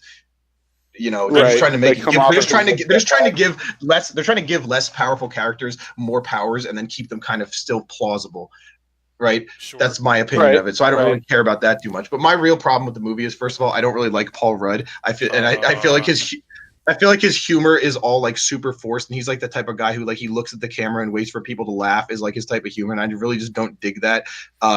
Second of all, I feel like the humor in the movie was really hit or miss in my opinion, and I don't like the fact that they're just like, oh, Ant-Man. They only really focused on, first of all, Ant-Man couldn't get giant. I like that they kind of made Ant-Man be able to get giant later on, but like I actually liked Ant-Man more than I liked the movie. Like I like Ant-Man from the comics and from like Well, Ant-Man in the comics could grow.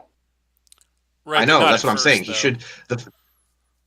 Well, I don't know about that because I'm not really Well, no, I don't really know that much about Ant-Man. Well, the comics, Hank Pym, he was able to grow and shrink. That was his Okay. power. He was able. I know that much, but I don't know if like this. As far as I knew with Ant-Man, like he was always able to grow and shrink. Like there wasn't any time that he In couldn't the do comics, yes, 100%. that. Yeah. So like, but anyway, I don't know. I just didn't like that they didn't make him. He wasn't able to get big. And I thought the plot of the movie was interesting enough.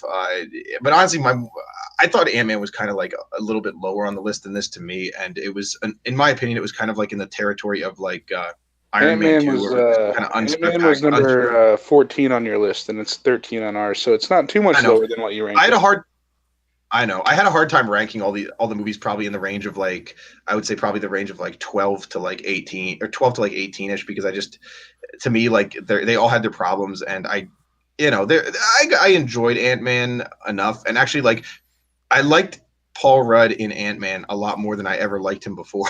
So there you go. Then you liked him in any other movie, huh? Good enough. All right, so I thought I was gonna like I Love You Man when I watched it, and I didn't. Oh, jeez. All right, so I think that pretty well wraps that up. We're going to move along then to number 12 on the list. That is going to be Captain America: The First Avenger, which is, of course, the first Captain America movie, the origin story for Captain America. I'm going to take the lead on this one, actually. I was going to say, I think you and your brother should take the lead on this one, because I was not a huge fan of the first one. Yeah, no, this is the point where I think you definitely had this one ranked lower on the list myself, and I definitely had. I had it way higher. Way higher. Yep. So, but I'll take the lead because Captain America is, in fact, my favorite hero. I actually had just as a side note, he has it as John has it as a third. Yeah. I actually had a third, on his list. I had it literally. I still see it somewhere as almost like the 14th. I want to say it wasn't my favorite, but I had it a little higher. I had it a little bit higher, like in the top 10. I think internet review sites have it a little bit lower than that, even right around like where you put it, I think, Mitch. But I will say this: I thought this was a very, very, very good origin story for a very iconic hero. I liked just about everything they did, and just about every way that they did it in this movie. I think that they did a great job of taking a hero like Captain America, who, let's be honest, in present times, heroes like Captain America, like the classic clean-cut good guy type heroes, those kinds of heroes don't get a lot of love in the modern era anymore. People are more into that shit-faced Superman. Yeah, that guy. People are more into like the bad boy, like the anti-hero type heroes these days. So I think that this movie did a really good job of relating Captain America and like updating him, his persona, his character, all that kind of stuff to kind of make him more relatable to modern audiences. I think that his origins, his beginnings and all that stuff, the way they tracked him, this movie was very true to the comics as to how Captain America came to be, where he came from, all that kind of stuff, and it really, I think this movie did a great job of pulling the audience in and making you invested in the character of Captain America, making you care about him. As as I've said in the past, Marvel is really good at portraying their everyman type heroes. And this movie was definitely a great example of that, in my opinion. This is definitely another one that it really does pain me to put it, even though we're kind of toward the middle of the list at this point. It does pain me not to put it higher, but this was just a very good movie, very well done. Obviously, the iconic Red Skull as the villain was great. Pretty much everything. Oh yeah, a superhero with the same exact powers minus the mutation.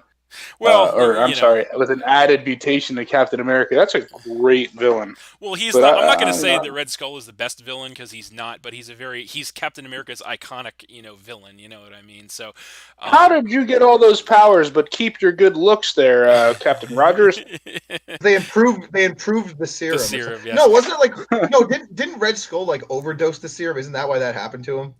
No, I think it was he rushed it. Like they weren't done with it. Yeah, in the movie, he was using like an unfinished version of the serum versus the serum that Captain America got was like the refined version, I guess, if you want to call it that. But yeah, I'm going to turn it over to you, John, because I know you felt very strongly about how good this movie was. So I'm interested to hear your take on it.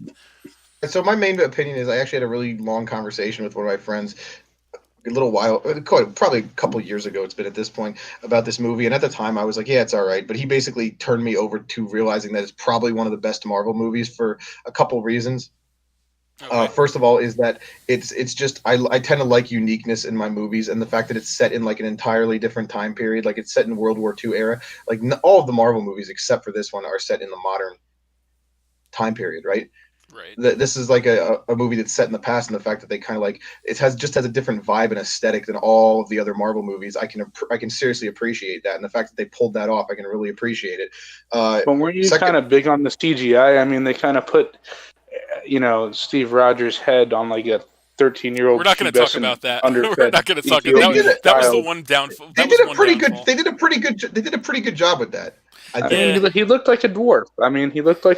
I don't know how are you going to, he looked like a complete dweeb, which is exactly what he was supposed to look like. So I'm okay with that. Captain America is also probably my favorite superhero, so that's why another reason why I like, and I feel like Captain America overall has the number.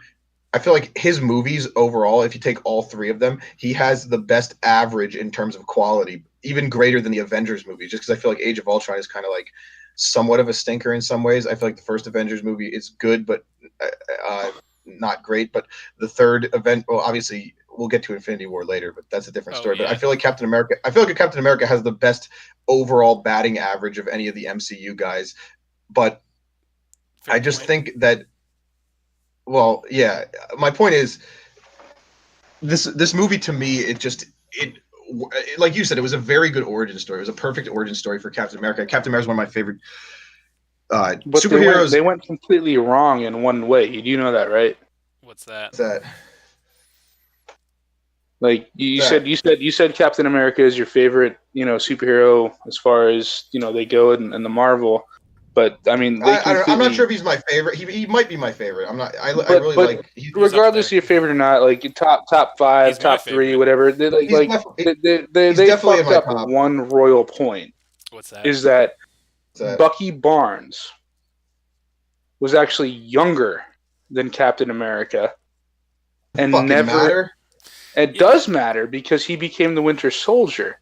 He also becomes a future Captain America when Captain America fakes his own death so that he doesn't have to be Captain America anymore, and Bucky Barnes takes on the Captain America mantle. Well, okay. I think I get what you're saying. You're saying there's an element in this movie that is not true to the comics, and yes, that's true. But I think I've noticed not everything has to be completely true to the comic. You know what I mean? Yes, I'm glad that there is some differentiation. I'm a purist, and I do apologize for that, but I am a purist. When something doesn't stick to canon that's already been created, it bothers me. Even in my own movies, and even in DCU. When something doesn't stick to canon... Let's not talk about that Green Lantern-less Justice League right now. Let's not get into that. Yeah, let's not get into that. That bothered the fuck out of me. Cyborg, get the fuck out of here. But you know what?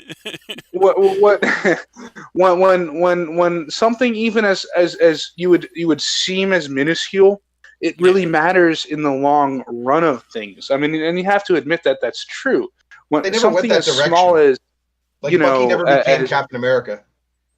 He did in the comics. Bucky did become Captain America. I'm saying in the MCU, he never became Captain America. But the MCU itself, they still could go that direction. As a side note, they still could. But an MCU, no, he could. But it doesn't matter. Even if they do, it doesn't really matter.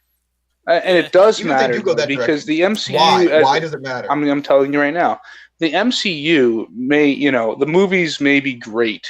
Don't get me wrong. They may hit the box office, but when it comes down to the true fans of what originally started all this, which is, and me and B-Nard had a podcast about this, which is the comics, the root you tend to think that the movies differentiate a little too much from the comics. When the movie differentiates a little too much from it, I feel like it takes away from the hero's development. Isn't DC even worse in that regard? Isn't DC even worse in that regard? Sometimes. In the movies, yes. In the movies, DC can be worse in that regards, and I will not. And again, I'm not biased in that. That's why I'm saying I'm what you call a purist. I'm not going to sit here on a pedestal and say, "Oh, well, DCU is better at." It's not. What I'm saying is, whenever it seems to come to the big screen, some way, somehow, every single company, whether it's the new stuff with Glass and Split and Unbreakable, and whether it comes to, whatever the comics were built upon, which comes to the big screen, even minor details, it creates like a butterfly effect because now you can't go backwards. Now you can't change certain things you've done. Now, if they do have Bucky Barnes, and I'm saying if because I don't know what they plan, but if they do have Bucky Barnes eventually become Captain America, it's going to be a lot different than what was within the comics, which is what I'm saying about the butterfly effect. Right. I feel like Marvel does the better job of anybody of making this of making the continuity and making their stuff faithful. Like, who does a better job of faithful adaptations than Marvel? And I've said that in the past. They do. They have a way of making that. I've even said it in this podcast. You're just fucking that they have a way of just keeping the continuity going. And again, I'm not biased to that, but I'm saying as something as crucial as the relationship between Bucky and Steve Rogers, when you change that, you can't go backwards. It has to only continue forward from there. I get what you're saying, and I do appreciate what you're saying because and that's kind of why I have you guys on here is that bringing different perspectives to the conversation. So I do appreciate what you're saying. I will have to say though, in my opinion, like. That's not an issue as long as they adapt it in a good way. You know what I mean? Do you know who the first Avenger was in the comics with Captain America? Do you know who it was? Captain America. Wolverine. Captain America. It was Wolverine. And I don't know, like you said, John, before, it comes down to movie rights and things of that nature. And I feel like that's what good old licensing, and I feel like that's what really plays a factor. That's what ruins certain origins and storylines is movie rights and publishing rights and licensings. And Marvel does do a lot better with that. I think they do the best with what they have, honestly. They do, and I'm not going to disagree with you. And I'm not going to disagree with you. And I'm going to let John continue with this point. But I'm not going to disagree with you. But my point is, something as simple as that, which you may see as a small thing, when you're a purist, when you are a comic book fan, when you are someone who grew up on this, because you got to remember, it's not only kids going to watch this, it's old school comic fans that are going to watch this. They're going to feel a very similar way to where I feel, to where, hey, that's not right. I got you. And it's going to take away a little bit for them from the movie. It's not going to make the movie worse, but it's going to take away. You know what I mean? I disagree. And I think that, like I said, to me, like that's not an issue I think most people understand there's going to be differences. Sense. Yeah, as long as they adapt it in a way that makes sense and comes off good, I'm not opposed to it. Like I said, I think, and that's another thing, feeding to the overall quality of the MCU. I think they've done a great job of modifying certain things and changing certain things from the comic to the movie that make it, flow. And I haven't really had too much of an issue. I mean, yes, we'll see, what the future holds, but if they do choose to go that road in the movies to make Bucky become take over for Steve Rogers as Captain America, as they did in the comics, it would definitely be a different ball game, because of all the past that Bucky has in the movies that he didn't really have in the comics. So, but like I said, I think that as long as it all they do it in a good way and they change things in a good and positive way, that yields a good product, I don't really have an issue with it.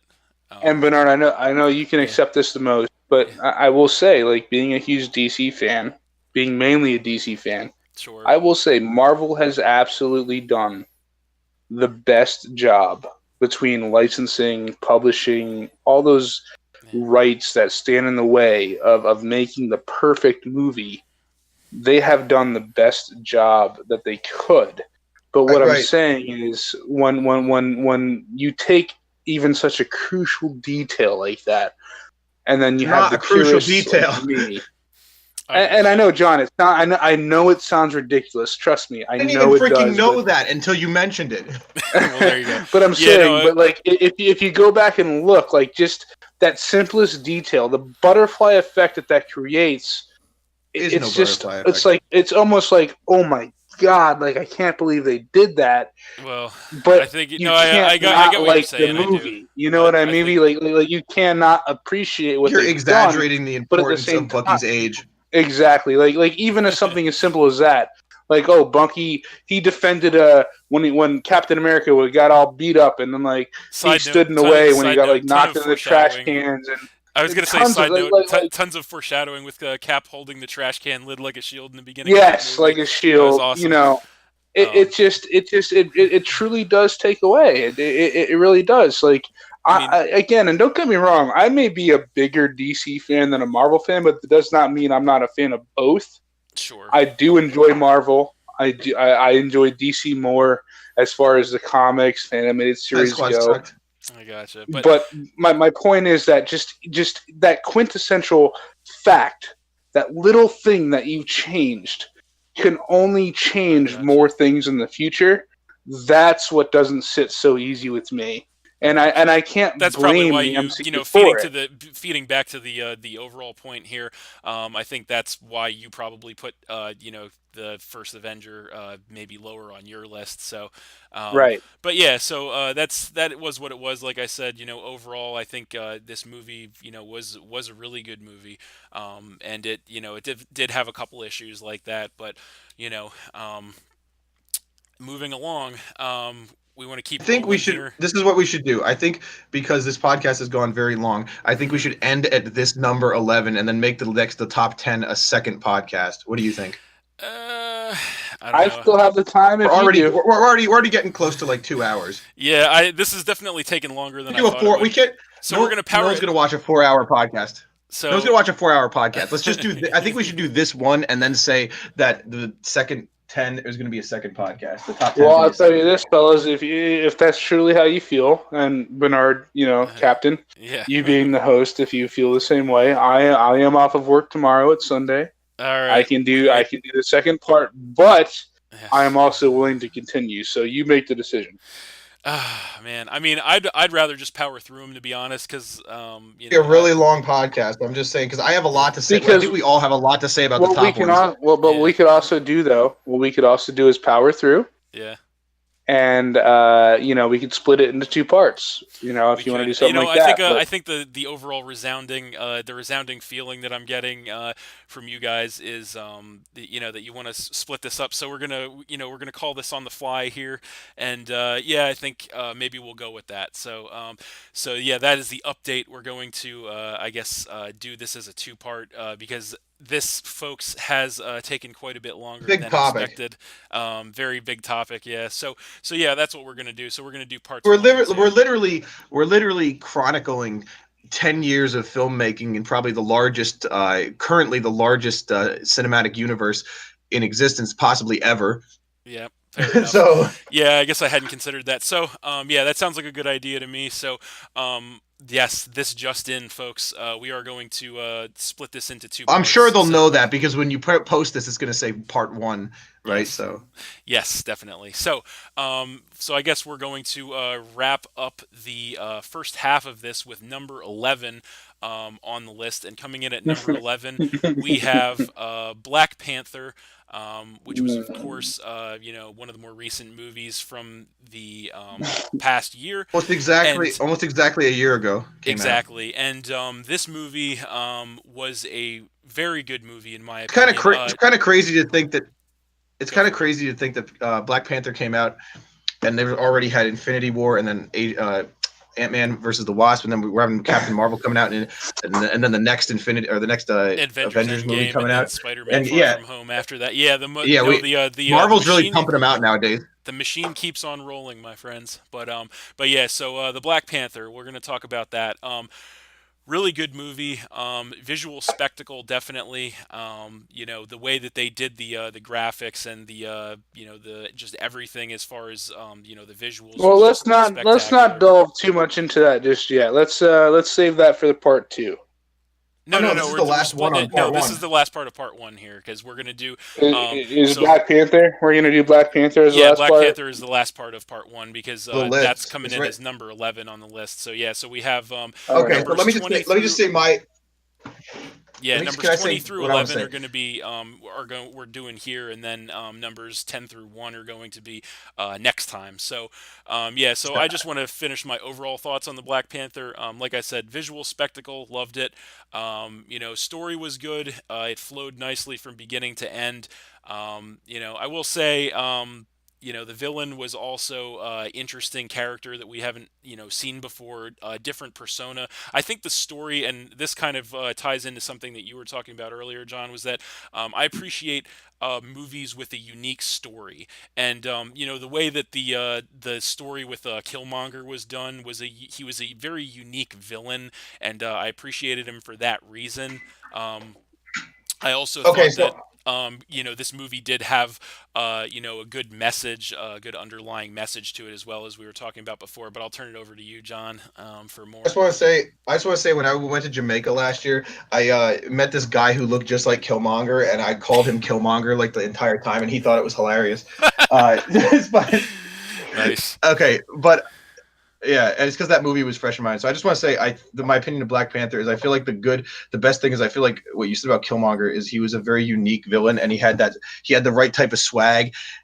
I thought he was a cool addition to the MCU. I actually wish he wouldn't have died because I would have liked to see more of him, unlike Quicksilver, Quicksilver was wasted potential, I feel like.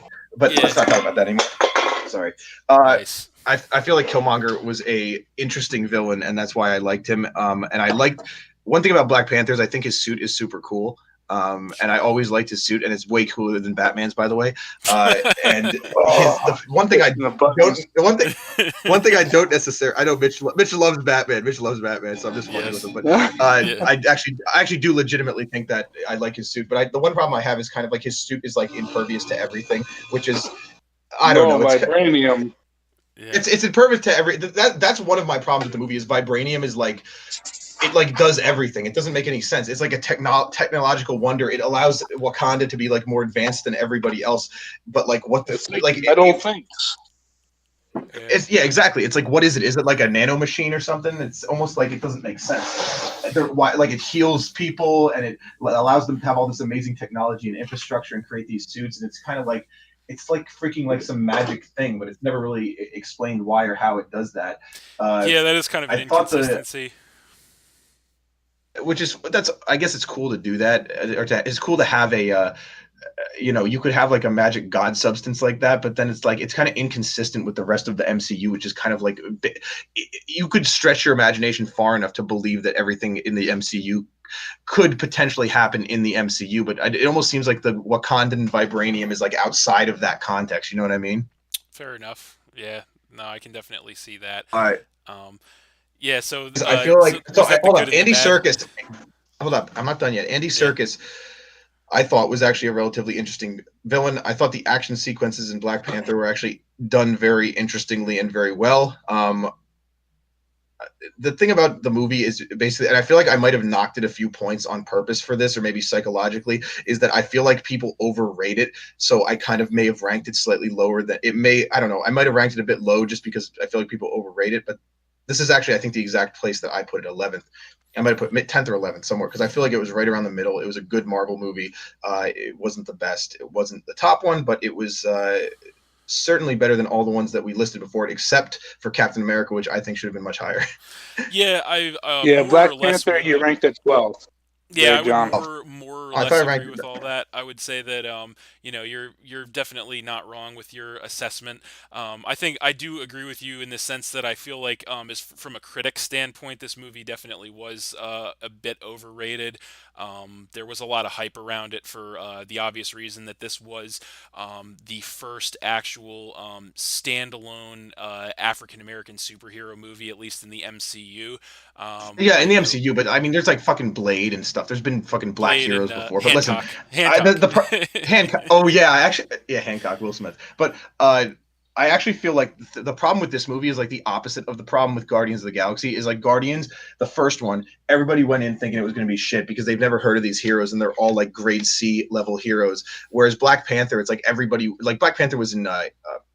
In Civil War, and everybody was like hyped about Black Panther. And to be honest with you, I feel like T'Challa was actually better in Civil War because he actually seemed like a deeper character. That was one of my problems with Black Panther is that I feel like T'Challa was kind of like a very shallow character, and he was almost over. I feel like the villain was like Killmonger was a much more interesting character than T'Challa was. Seriously, in the Black Panther, like. Yeah. I would probably agree Yeah, with like that. like T'Challa is basically like he's like the royalty and like the top of the totem pole, and he's like the guy. And usually, like that's the type of the position is like usually where they put the bad guy is like the guy who has like all the advantages and everything. And Killmonger is like the guy who's like a fucking poor kid in like where was it like fucking Oakville, Somewhere. California or Yeah, and something, he's the one who's like like in fucking scratching and clawing his yeah, and way he's up, the pun one who intended, to the top. yeah yeah, and he's like the bad guy. It's just like it seemed like a little bit of a role Well, reversal and he was that well. And it's the just other like thing is like you if almost like it he almost like was the you want to victim root for too. Killmonger. You know what I Yeah, mean? and To yeah, me, and I'm he just was saying. the victim too. Like in his childhood, how his like dad was killed, and he was left without his dad because of what his dad turned out to betray Wakanda and whatever by helping the Which had nothing to do with him. right, And he was exactly. kind of So he like was the victim. he was seriously like he was really a tragic villain as they call them. You know what I Yeah, mean? he's akin And to, as we were talking about with Ant-Man and the Wasp with Ghost, Mitch, as we were talking about before, is his story, like, and truly he turned into like a much more villainous character than Ghost, obviously, but like they had a similar short end of the stick type situation, if you would not agree. Well, unfortunately, fellas, as John, what were the movies that you didn't get to I know view? Mitch wasn't a big or Mitch didn't see it or what? You didn't see it? Yeah, Well, no, yeah, I didn't I I didn't see didn't get to Homecoming. see. You've heard enough about it though, so I've you've heard enough about it, yeah, but I mean, yeah. Can't not weigh in enough too to much weigh on To it. in. comment. I mean, Gotcha. I didn't. Can't I've seen the previews. I've heard the reviews. Yeah. Unfortunately, I didn't actually, make it to theaters to see it. I haven't bought the DVD. I haven't Gotcha. bought any of the DVDs. The one that I would buy was, is Ragnarok, which is something we'll get to We'll later. get But, to it next time. Yeah, but unfortunately, Black Panther. I've heard nothing but good things about it. But at the same time, I don't have enough information to weigh in on it. So fair I would enough. definitely leave it to both of yous Fair enough. Yeah, this was. to argue the fact. But you're missing out. Yeah, no, I think maybe after this, maybe I'll check it out, and maybe next time, I can throw in a little. Hey, we started out, we ended with Black Panther. Maybe I can weigh in, maybe I can't. But here's the thing. Unfortunately, I have not seen the full movie itself. I've seen previews. I've heard reviews. no, I got I've heard you. people I talk got about you, it. I've heard Right. good things about it. Yeah, And Another I think we covered I've also pretty. Yeah, but I think we covered most of it, John. Anyway, as far as this Yeah, I just want goes, to say a couple I did say couple some of problems I had, issues. but one last problem I want to say with Sure. Black Panther is like his suit. The final scene where he fought Killmonger, they had the exact same suit. Like I said, I just feel like it's almost like T'Challa, like the good guy is the guy who has the advantages, whereas the bad guy is the guy who's like disadvantaged. And it's almost like you know what I mean. Backwards a It's little kind of bit. like Yeah.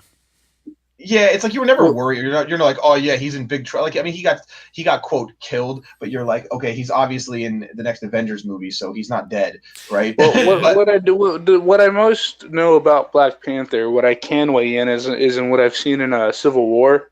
Yeah. He played a great part, in Civil War and helping and Yeah, I doing would his probably part. agree But with as far as John. his own standalone, unfortunately, I did not get to view this. Unfortunately, circumstances are I what feel they like are. You he can't make it Yeah, to every I single would agree with movie. John though when he said that Um, the Black Panther's character was probably portrayed better in Civil War than it was in the Black Panther, because it felt like he was, except for, I will say this though, except for at the end of the Black Panther movie, then he really got like after he got like quote unquote killed and then brought back, at the end of the movie, John. well, I feel like it's my his understanding yeah. that Black Panther, I guess, in order to like gain the right of it, I guess from what from what I've been told, because people talk They about fight these movies for it. all the Yeah. time, is that you have to fight for it. Yeah, And and they and get their from what I powers understand, he stripped and all lost that. it, and then in some way he figured out a way to get his abilities back, and then fought Killmonger and Right. won it back, and it is a redemption story. But like I said, as far as the movie itself goes, I wish I could weigh in because I've That's seen okay. Don't worry every about it. single movie but that one. you don't have Yeah. to say that again. Um, We got you. Yeah, we got you, man. But Anyway, but yeah, I would yeah. say this. I would say that he really like got his personality back toward the end of the movie. I guess was the point that I was trying to make. That he had yes, in Civil War, he had more but my personality. The other thing I have to say, probably like I said, I really did like this movie, and again, this is another situation where I would like to see it higher on the list, but again, it's just a ladder thing where the movies that are above it just beat it out by just a hair. The one thing I I will might put say Black Panther above Ragnarok. the one thing I will say about this movie that did bother me, and I don't know, you can tell me if you think it's a little thing or not, but the one thing that really did bother me about this movie is the fact that toward the end of the movie, after they resurrect him more or less from from when he gets defeated and thrown off the waterfall, and then they fought the mountain guys find him and they give him the herb and bring him back to life. So at that point, they're gearing up for the final fight of the movie, obviously, and the everything's on the line, the city, the country, everything is on the line to try and stop Killmonger. And the thing that bothers me at this point in time is the fact that at the end of the movie, when gearing up for this final fight, when everything is on the line, they do not enlist the help of Bucky, who is there, as we all know from Civil War. That's where Bucky ends up, is he ends up in Wakanda, so they can help him. I think they just Uh, didn't want to pay the fucking actor. they didn't want to pay Sebastian. I think his name is What's his Sebastian name? Stan. Um, Sebastian. Okay, yeah, they Sebastian just didn't want Stan, to I pay think him. I mean, that would be a really stupid reason for him not to be there. But I thought that it didn't make sense in the context of the movie that with everything on the line, they would not have dug him out of that tent the same way they did in Infinity War, which we'll talk about next time, obviously. Wasn't he like crying and being all emo though? Well, no. So, well, here's the thing: is that like, yes, you can argue the point that, well, he had his arm blown off in Civil War, and that he was still, mentally messed up, and that's why he was in Wakanda. But at the same time, you would think that if everything is on the line again in the final fight of the movie, you It's would not think. everything. It's just Wakanda. Well, everything in terms It's of the not movie, everything. it's just the one country with all the vibranium that, but yeah, so it would have made it didn't make sense to me that they didn't dig him out, because even if he is damaged goods at that point, he's still a highly trained soldier. He's still a killing machine more or less. He's still an asset to a fight. You know what I mean? And the fact that they didn't dust him off and use him in that final fight just kind of bothered me a lot, especially since I felt like it was alluded to earlier in the movie when they said they mentioned the fact that when they brought the Agent Ross, the guy who had been hurt, and they brought him to Wakanda to heal him, and they mentioned another broken white boy for us to fix, that they alluded to the fact that he was there. We all knew he was there, so that was just kind of a problem for me. I don't know if you, like I said, I don't know if I'm being petty on that or not, but it really seemed like he should have been there in that final fight. No, my opinion is it didn't bother me, and I feel like maybe they didn't want to pay him, or like That would be a really like bad. why would I Bucky? mean, why would I Bucky think really Marvel has care? enough Here's money; the they thing, though, could have why would paid the Bucky? guy. I know, but why would they really? Why would Bucky really care about Wakanda? Well, That's they kind of saved like his life why. essentially. They gave him refuge. They're building him a new arm. He does kind of Bucky owe has them. always been like I almost feel like Bucky has always seemed like a character that just doesn't really like. He seems like he just I don't know. The only reason that I even saw him as like wanting to fight on anyone's side other than no one's was either if he was mind controlled or if he was sticking it out with Steve Rogers, who was his best friend, right? Yeah, I Other than that, guess. to me, but so like I don't know. I don't have a problem with Bucky not showing up in the fight. Although, okay, that's fair enough. But I will say the other only other thing I have to say about this movie, as far as what I didn't like about it, was Shuri and her character in general. Is that his Um, sister? yeah, his little sister. Like, wow. I mean, Like that's she's all I can annoying. say. She's She is annoying. such an obnoxious character. Like, oh my god. And you know what? I even understand why she's there. I get it. Okay, it's Disney. She looks like she belongs on the Disney Channel instead of in an MCU movie. Quite honestly, I get that. You're trying to kid fan service, all that stuff. But like, her character Oh, is so just so she's like annoying. the kid genius character, like Wesley Crusher in Star Trek that everybody hates. Is that what you're Yeah, saying? pretty much. Yeah, exactly. Like that's, her character really detracted from my enjoyment of the movie, quite honestly. But all in all, a very good movie, even despite, all of that. So, or those couple of points. What would you say? Who would you say has the better ass, Hugh Jackman or Killmonger? Hugh Jackman. Hugh Jackman.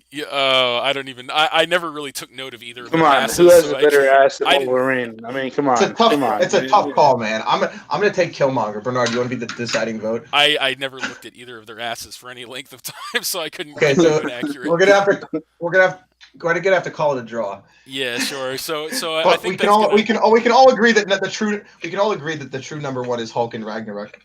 There you Oh go. yeah. But yeah, I think that's gonna do it for us for right now. Since this podcast is already very very long. Hours. So what we're gonna do now, as voted on by my expert panel here, is we are going to go ahead and pick this up next time with part 2, which is going to be numbers 10 through 1. Thanks for watching again, everybody. Hope you all enjoyed. Please hit that like button, leave a comment and/or subscribe if you did enjoy, and stay tuned for more new videos in the future, specifically part 2 of this podcast. Thank you to Jonny Reps and Mitchelonius for joining me to have these heated debates here. And Black Panther is better than Batman.